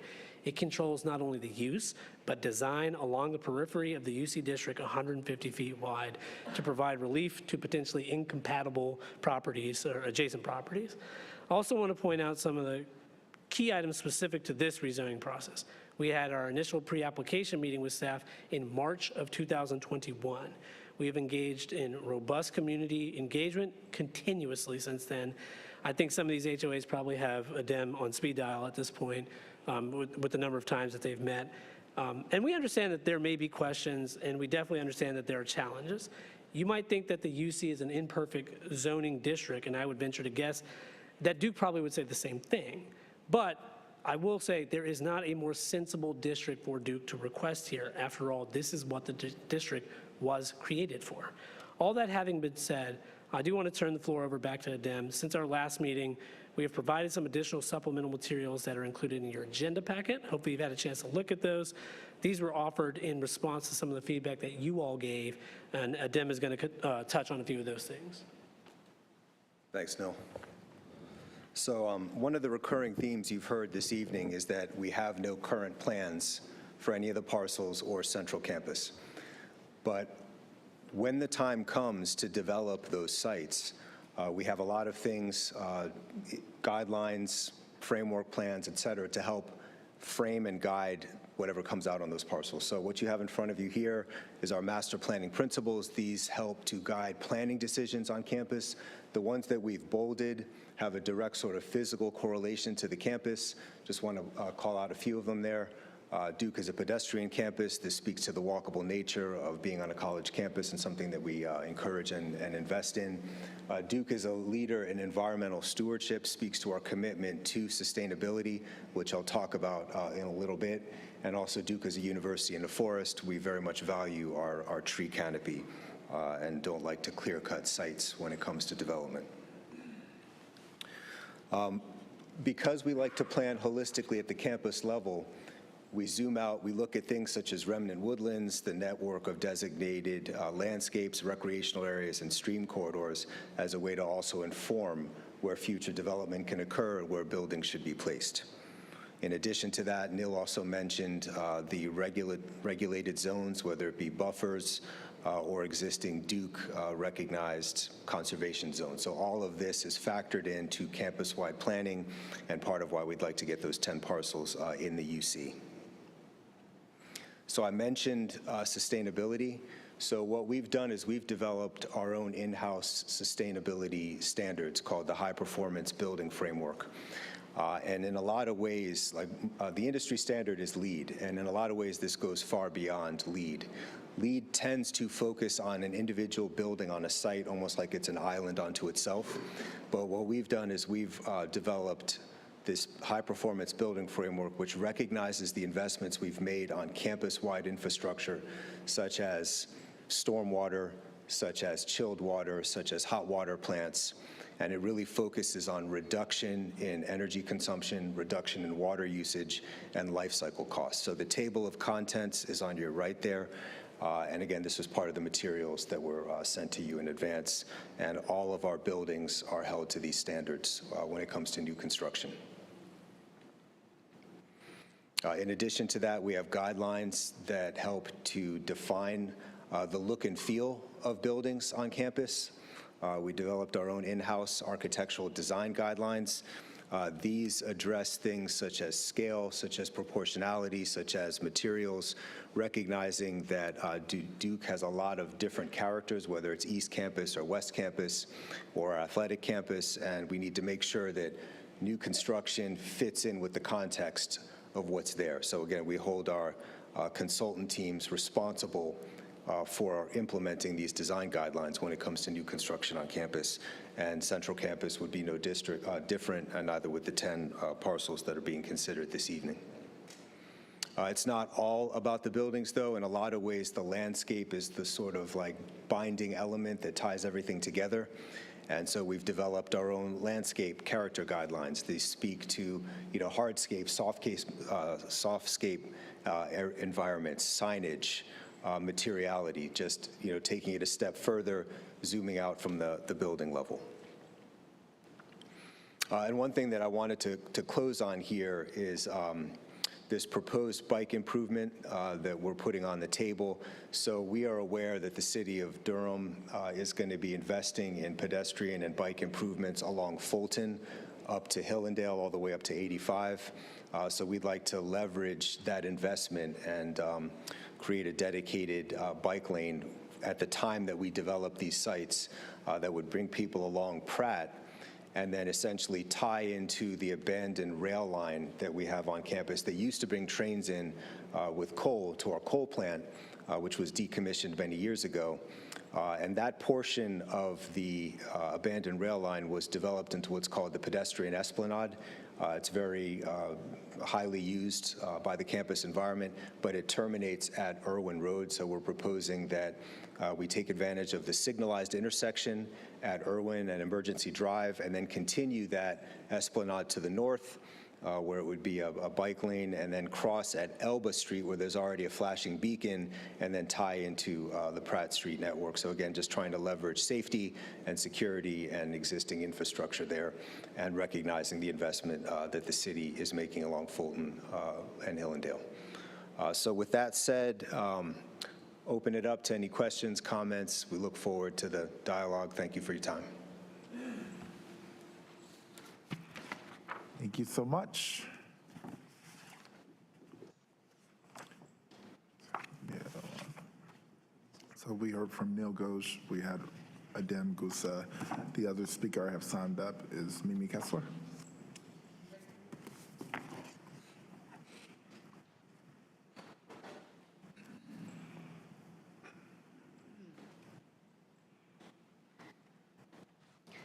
My name's Mimi Kessler. Good evening again. So you may not have plans for this property, but I do. I think that we should be asking Duke to participate in supplying housing for the workforce. That is the hourly people who work at Duke and in Durham.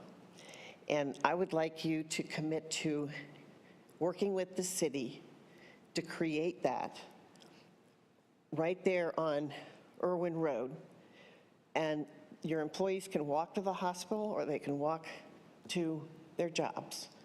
And Duke's done a lot to expand business in Durham, but nothing related to residential. And I'd like you to participate in that. Also, Mr. Kane, the number wasn't on your write-up again. Okay. You know what I'm talking about. The case number. Thank you. Thank you so much, Ms. Kessler. Okay, well, those are, do you need to respond?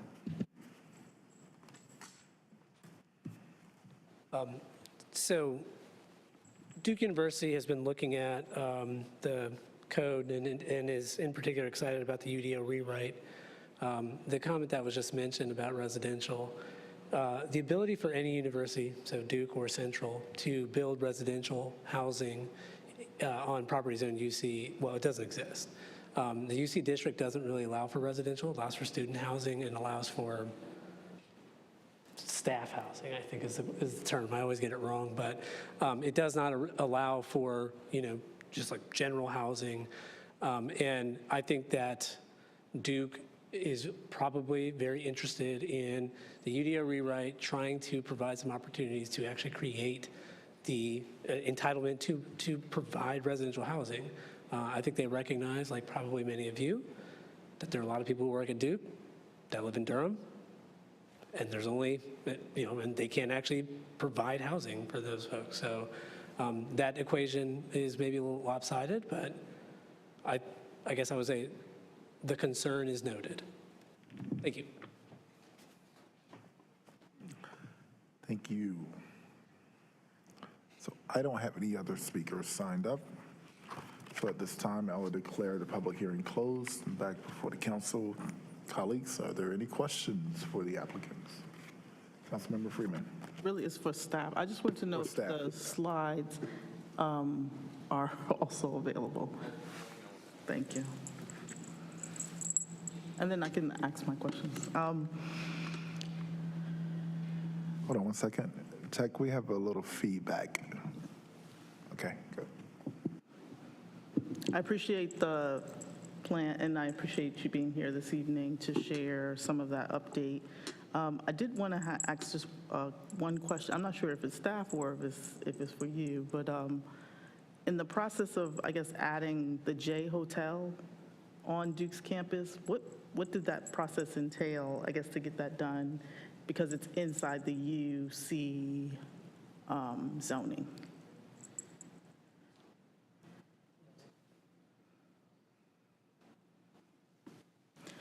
So let me answer the question this way, and I recognize this might not be what you're asking, but overnight accommodations hotels is a permitted use in the UC district. And that's enough.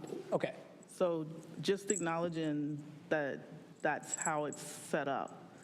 I noticed that it was highlighted in the presentation for a corrections facility. I'm assuming that Duke is not intending to build a corrections facility on campus, but that's how tricky it is in trying to figure out where we're going with this. And so I appreciate you being here tonight and sharing, but if you could just make that clarifying point, that would be more helpful. Could I get a clarification on where it mentioned a corrections facility? It's in the list of uses for UC zoning. And it's in the presentation. Oh, it is highlighted in the specific use, but it is also, if you'll look over to that column that's in purple, it's not allowed, a correctional facility is not allowed in the UC district. I'm not, to be honest, I don't know why it's highlighted. Yeah, and I was trying to figure that out too from the slide that I don't have, so I just wanted to be Fair clear. enough.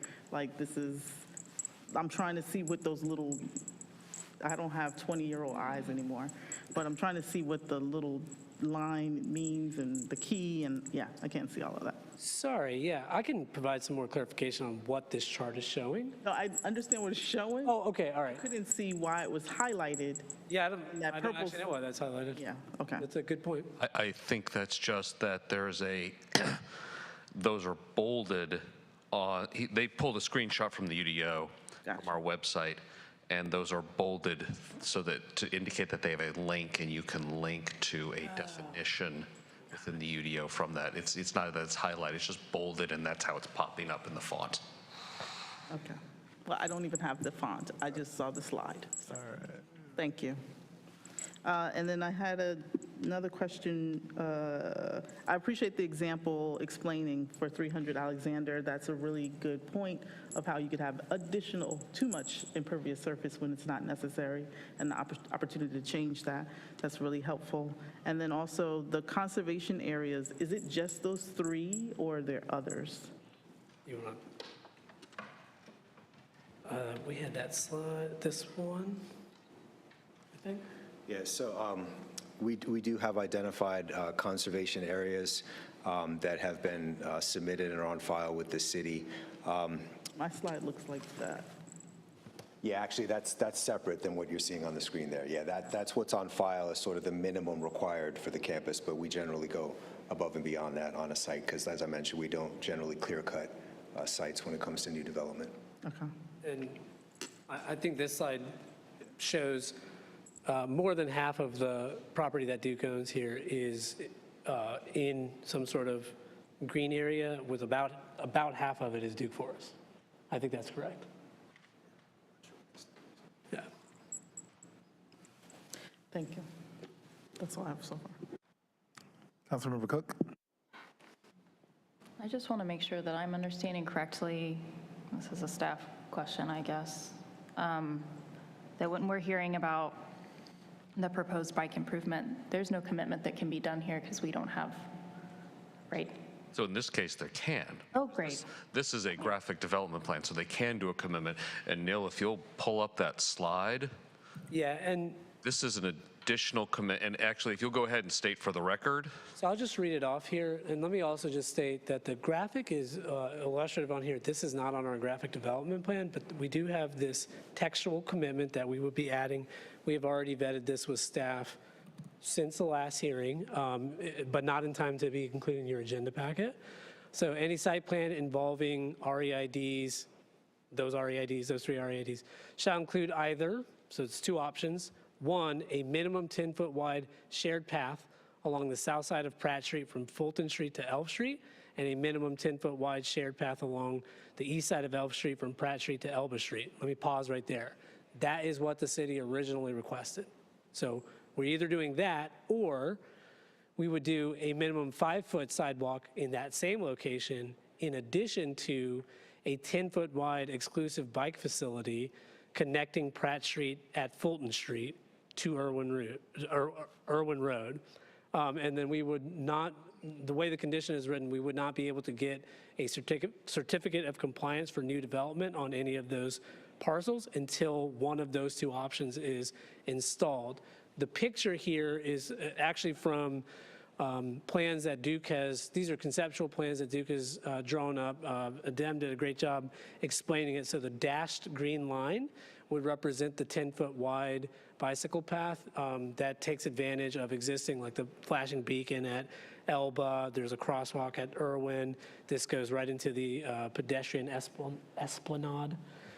So that's kind of the idea, but to be clear, that exact configuration is not the commitment, but that's generally what their thinking is. The commitment would be 10-foot wide sidewalk, as was originally requested, or 5-foot wide sidewalk plus a separate 10-foot wide bike facility that would provide connection between Pratt and Irwin. Sorry, so the crossing at the pre-existing crosswalks is not part of the, that's where. Yeah, correct. That's not part of the commitment, but that is part of the thinking that Duke would like to take advantage of that. That's our preferred routing. We just haven't surveyed and done the detailed engineering yet, but that's our preferred routing. Okay, gotcha, because you don't want to build a new crossing. No, exactly. Don't want to build a new All right. crossing. Great. Those are my questions. Thanks. Thank you. Councilmember Caballero. Yeah, thank you. So when I met with the applicant again after the continuance, I had the same question around workforce housing, and so that's when it was shared with me that they would be interested, but it's not allowable use under UC. So I guess the question becomes, when is that going to be an opportunity for us when we do the UDO rewrite to allow that use for UC zoning? That would certainly be an opportunity for you to do that. We are, I believe, tracking for to begin the adoption process about a year from now on the new code.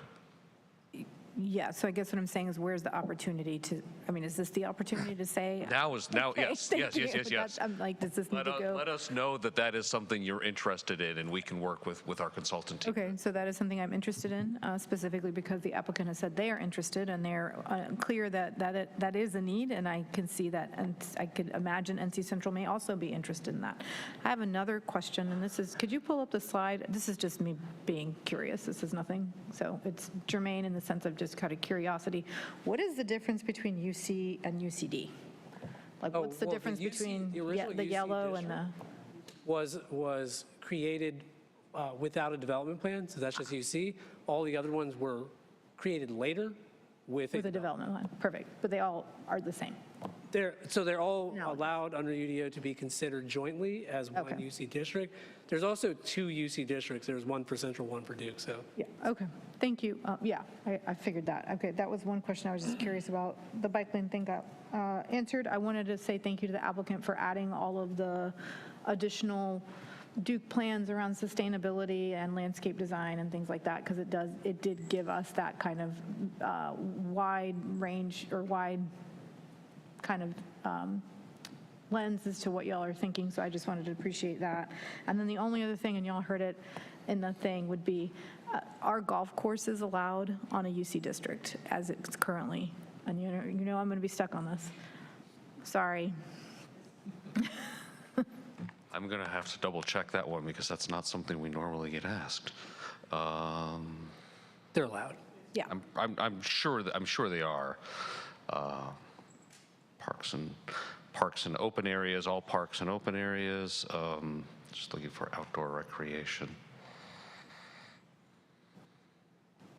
Golf courses are allowed, yes. Okay, so then I would just be curious if the applicant is interested in adding that as a restricted use. That one, I understand why, as a campus, they would need all of the other amenities, but that is one that I think we can all agree on, especially from your sustainability lens, is not a sustainable option. Yeah, you did preview this with us, and we have had an opportunity to meet with leadership at Duke. Duke, as you know, already has a golf course. It will not be going here. We can eliminate golf course as a use. Thank you. We would add that commitment. Yes, we can. I was wondering if you would consider putting a golf course there. We would not. I throw things, I apologize. Rist. Thank you, Mr. Mayor. Thank you, Mr. Goshen, Dem, for being here, and certainly for the commitment to the building the path as you described it there in the Elba area. Can you put up the slide with the uses, the UC uses again? Sure. Just for clarification, this is just one snapshot from the UDO. The use table is much larger than this. So this is definitely an incomplete picture, but that's the slide we have. So, and I know we talked about this the last time in August, but I know that when there was the previous discussion about Central Campus, a lot of the heartburn, as I recall, was around like retail, right? So this would allow you to do max 50,000 square foot of retail. That's correct, that the UC district does allow for small scale retail. And does it restrict that to certain that kind of thing? I mean, is there any kind of, how broad could you go on retail? I guess bookstores, I like textbooks, I think is technically a different category for the UC. There's general retail is allowed at small scale in the UC. So like a restaurant, I guess. Clothing store. Is allowed, small scale, 50,000 square feet. Mr. Kane, is there anything else in the UC designation that sort of, that speaks to any kind of additional sort of boundaries around retail? Not that I can think of, but I'm going to double check and I'll get back to you. Okay. And you are correct. That was one of the main topics of consideration 17 years ago when Central Campus rezoning. So that's built into the Central Campus rezoning. Well, in the UC district. It's built into the district already. So built in what way? It is how much retail and what kind of retail that is allowed in UC is already limited in the UDO. And that was part of what the community was negotiating at that time. Right, so it's not a special, it's just part of the, it's now what's part of the UDO, right? Yes. Yeah. And that's the 50,000 square foot max. Yep, yeah. The 50,000 square foot max, I believe, is in the UDO regs, and that was, as you said, negotiated specifically by the community. What was the gentleman's name? John Schelt?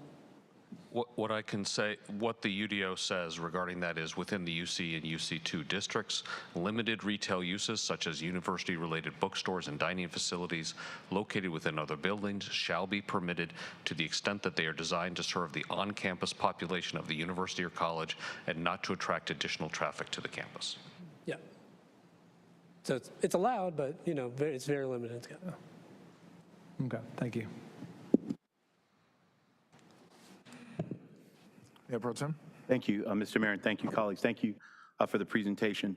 The Duke principles regarding architecture and the use of land are not new contrivances. That's a kind of dated mission statement, so I appreciate that.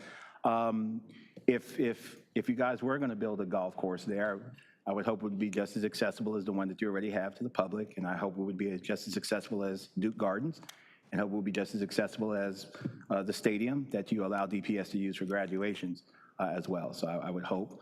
I think the Planning Commission got this one right. I think they got this one right. The UC designation isn't particularly controversial for me for a university. I also want to say that, I think it's pretty well known. I don't have a problem picking up a cudgel or a sword when necessary. But I also don't have a problem with telling the truth and giving commendations as well. With respect to Duke participating in housing, Duke was made a significant financial contribution to our Willard Street development, which is an affordable housing development downtown.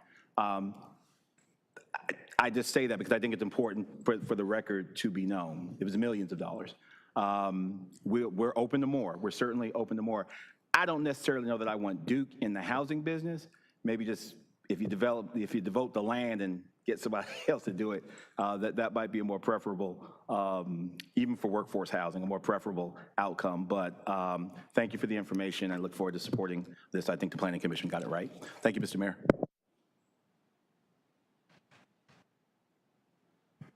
Yep. Councilmember. Yeah, no questions. Just say, I think the destinies of Duke and Durham are intertwined and interlinked. Duke does better when Durham succeeds, and Durham does better when Duke succeeds. I was born and raised right here in Durham, and have spent so much of my childhood going on and off Duke East Campus and West Campus and taking advantage of the green spaces and going through the buildings. So we certainly want both entities to succeed.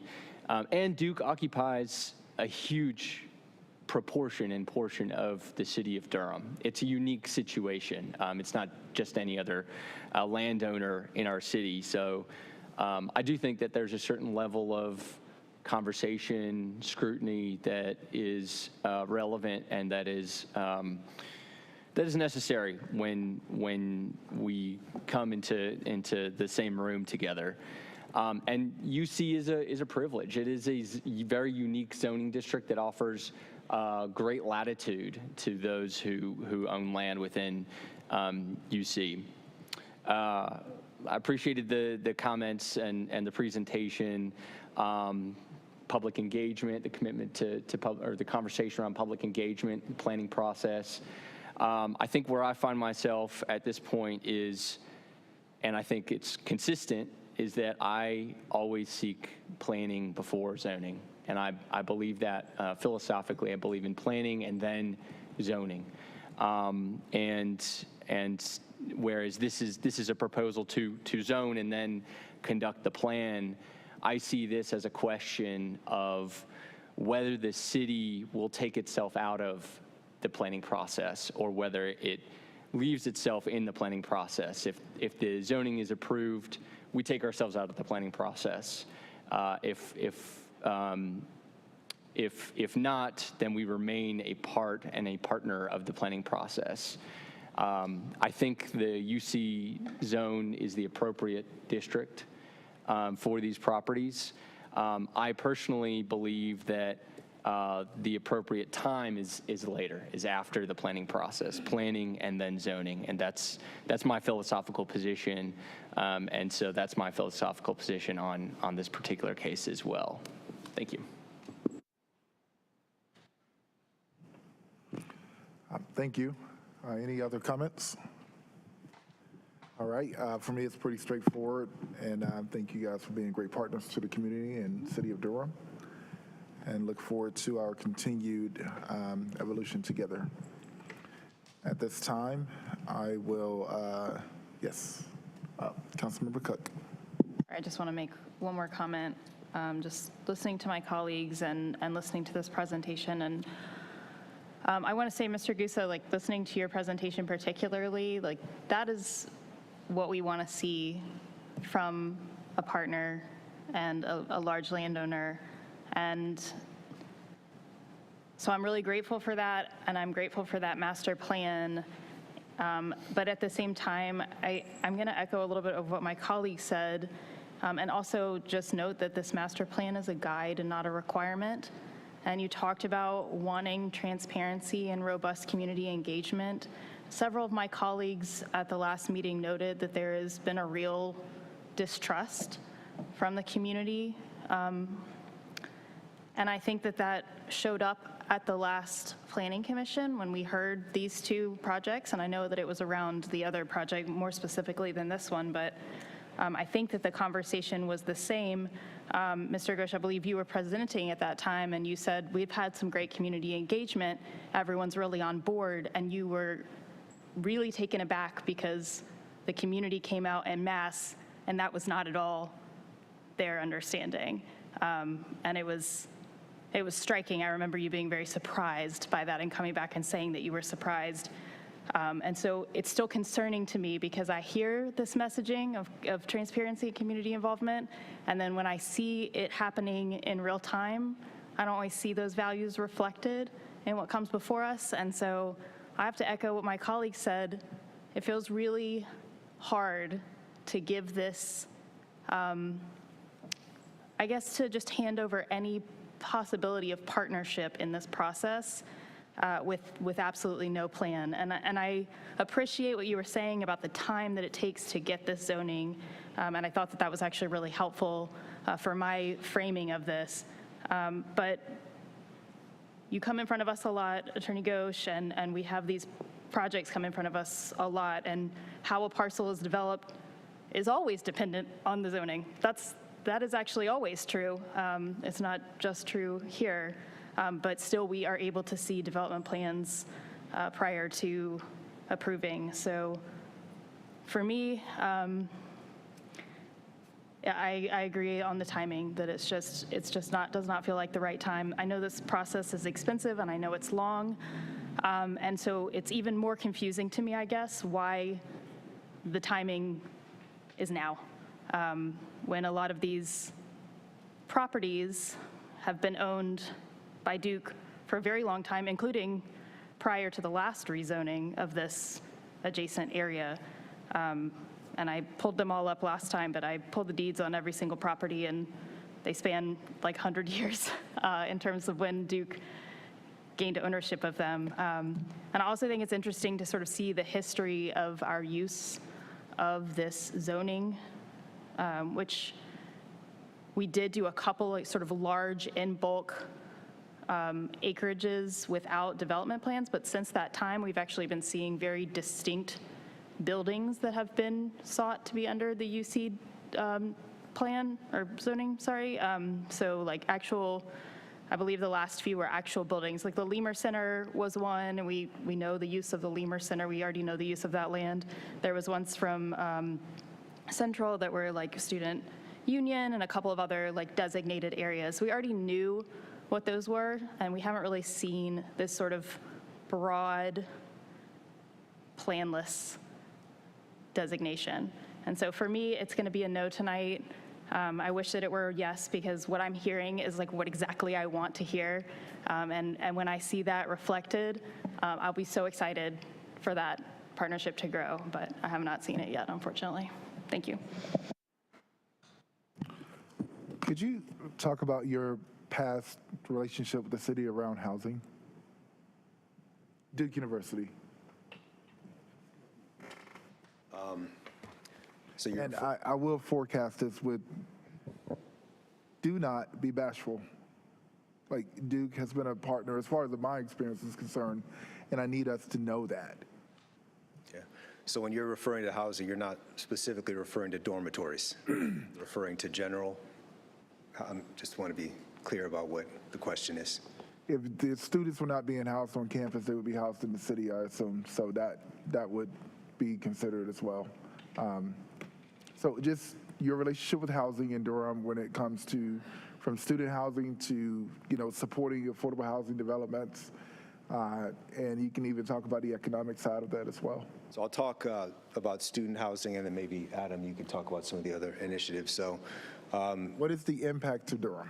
Okay, so as far as student housing, all freshmen are required to live on East Campus, and we have a 3-year on-campus requirement. So students have to be on campus freshman through junior year, but the demand is actually beyond that. So, students really like to live on campus, and so, we're providing on-campus housing in the form of dormitories for students. We're also going to be considering expanding housing on campus for both students and grad students in the near future. If you want to talk maybe about off-campus or other initiatives. Sure. Yeah, I'll just touch briefly on a few. Adam Klein, Associate Vice President for Economic Development at Duke. Duke's work in the community around affordable housing is not new. I know that issue is very important in our community conversation right now and a pressing need. If you go back into the 90s, Duke has had a long partnership with the city and others, self-help in particular, in the historic West End, land banking properties with self-help and with the community there to ensure permanent affordability and to have the ability for various multifamily projects to be built there near Maplewood Cemetery and others. We also have an affordable housing council that's comprised of affordable housing developers, faith community leaders, and others who convene regularly that we support, who decide on how to utilize Duke funds in order to invest and impact the affordable housing issue in our community. Mayor Pro Tem Middleton mentioned Willard Street is another project that we've invested in and supported. And then we run a homebuyers club. I'm only touching on a few. I know it's late, but we run a homebuyers club that supported Duke employees buying their first home. We've just gathered the numbers on that, 69 Duke employees who have purchased a home through that homebuyers club. Those are just a few things that we do. There are many more. We have about $22 million that is with CDFIs in this community that support affordable housing projects that are being led by the community, self-help, Mechanic and Farmers Bank, Latino Community Credit Union, to name 3. Thank you. Mayor Pro Tem. Thank you, Mr. Mayor. The proposition that site plan precedes zoning change was just as relevant at our last meeting as it is now. And anyone who voted for this public hearing to remain open, did anyone have any expectation that between that last meeting and this meeting, they were going to bring a site development plan? Because if we didn't expect a site development plan, then that argument should have persisted then, and we should have just voted then. We need to stop sending people, giving people homework, and setting up de facto expectations, and then come back here and change the parameters of the assignment. I knew they weren't bringing a site development plan because that they weren't at that point in the process. They brought a graphic plan here. They brought their master plan. So the notion that, and listen, if that's the proposition, I have no problem with the proposition, but whoever voted for this to leave the hearing open knew that at that meeting and had to know that a site development plan wasn't coming tonight. So why are we wasting these people's time? We could have voted that night. No site development plan. Tell Duke, bring us a site development plan at the same time you apply for the rezoning. Now tonight, well, they don't have a site development plan, so we shouldn't rezone. We knew that then. I'm prepared to vote, Mr. Mayor. Thank you. Councilmember Caballero. Thank you. I just want to address the Mayor Pro Tem's comments. I was actually the council member who led the effort for a continuance because I felt like there was open questions. One was the bike path. One, quite frankly, and I'm going to say this, I didn't think Duke brought their A game and they didn't bring all their documents. I was very blunt and candid with the applicant in the follow-up meeting, and that is what they've provided, and I plan on voting yes. So I don't actually appreciate the comment by the Mayor Pro Tem because I was the council member who asked for the continuance. I expect all applicants to bring their A game. I don't care if they're the largest landowner, a small first-time developer, and I appreciate what the applicant has done, and I've said that very candidly to them. They brought their documents, they brought their vision, they've answered the questions that I needed answered, and so that's where I'm at, and I do plan on voting yes this evening, and yeah, I was the one who asked for the continuance because I needed more information. I got the information. Sometimes continuances are good, and so that is why I occasionally use that tool. It is a tool I'm allowed to use as a council member. Thank you. Mr. Mayor, if I might, that was my point. I agree with you. I think they did do what they were asked.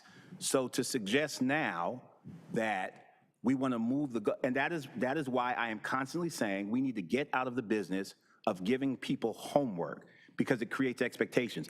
I agree with you, Councilmember Caballero. I think that the expectations you set were met. But what I'm hearing from other colleagues is that, well, there's this principle that we knew about that. And I'm simply speaking to the colleagues who voted to continue it based upon what you said. And they have met what you said and have added new dimensions. So I'm actually agreeing with you. Thank you, Mr. Mayor. Thank you, Mr. Thank you all. Mayor. I just was clarifying my stance. Thank you all. Thank you all so much. I had one more question. How many people do you all employ as a university? Including health system? Including the medical system, health system, it's about 40,000 plus. All right. All right. Yep, let's get to that. All right. If there are no more Councilmember Freeman. Thank you. I just wanted to just put a pin in Mayor Pro Tem, your comments are quite interesting, but I do think that we are in the business of sending folks back to do their homework if they haven't done it, and I don't think we should get out of that business. We should definitely encourage it, because if it's not what we expect, then they should come back. Now, on the side of whether the principal or what have you, I think each council member has the right, as they sit on this dais, to decide whether or not they support a continuance, a zoning, any matter. And it's really like the same issue we had last year and the previous year, where you consistently push your opinion as if it's a matter of fact, and it's not. And it's really upsetting to see you continuing to behave in the same manner that I cussed you out about last time. So I would like us not to go in that direction. And swung on me. And I would like to make sure that we are not using this dais as a bully pulpit to try and make people do what you want them to do, because that is not up to you. That's all. Thank you. All right. Mr. Mayor, let's call the question. Yeah, I'm going to get to the question. I'll remind our colleagues, please, let's not direct each other. So at this point, I'll entertain a motion to adopt an ordinance amending the Unified Development Ordinance by taking property out of commercial general with the development plan, office and institutional with the development plan, university and college with the development plan, residential, urban, and multifamily, commercial, neighborhood, and compact design core with the development plan, and establishing the same as university and college with a graphic development plan. Moved as read. Been moved and properly seconded. Madam Clerk, please open that vote. Please close it.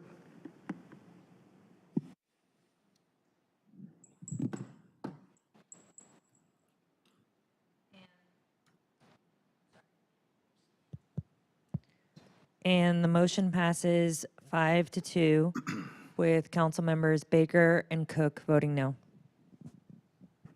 All right, thank you. And lastly, I'll entertain a motion to adopt a consistency statement as required by the North Carolina General Statute, Section 160D 605. Move to adopt consistency. So it happened over there. Second. All right. It's been moved and properly seconded and a bunch of other stuff.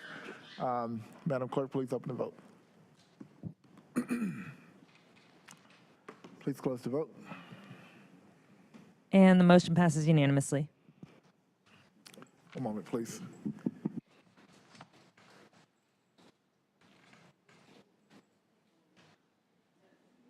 All right, thank you so much. And we are adjourned at this time. Thank you.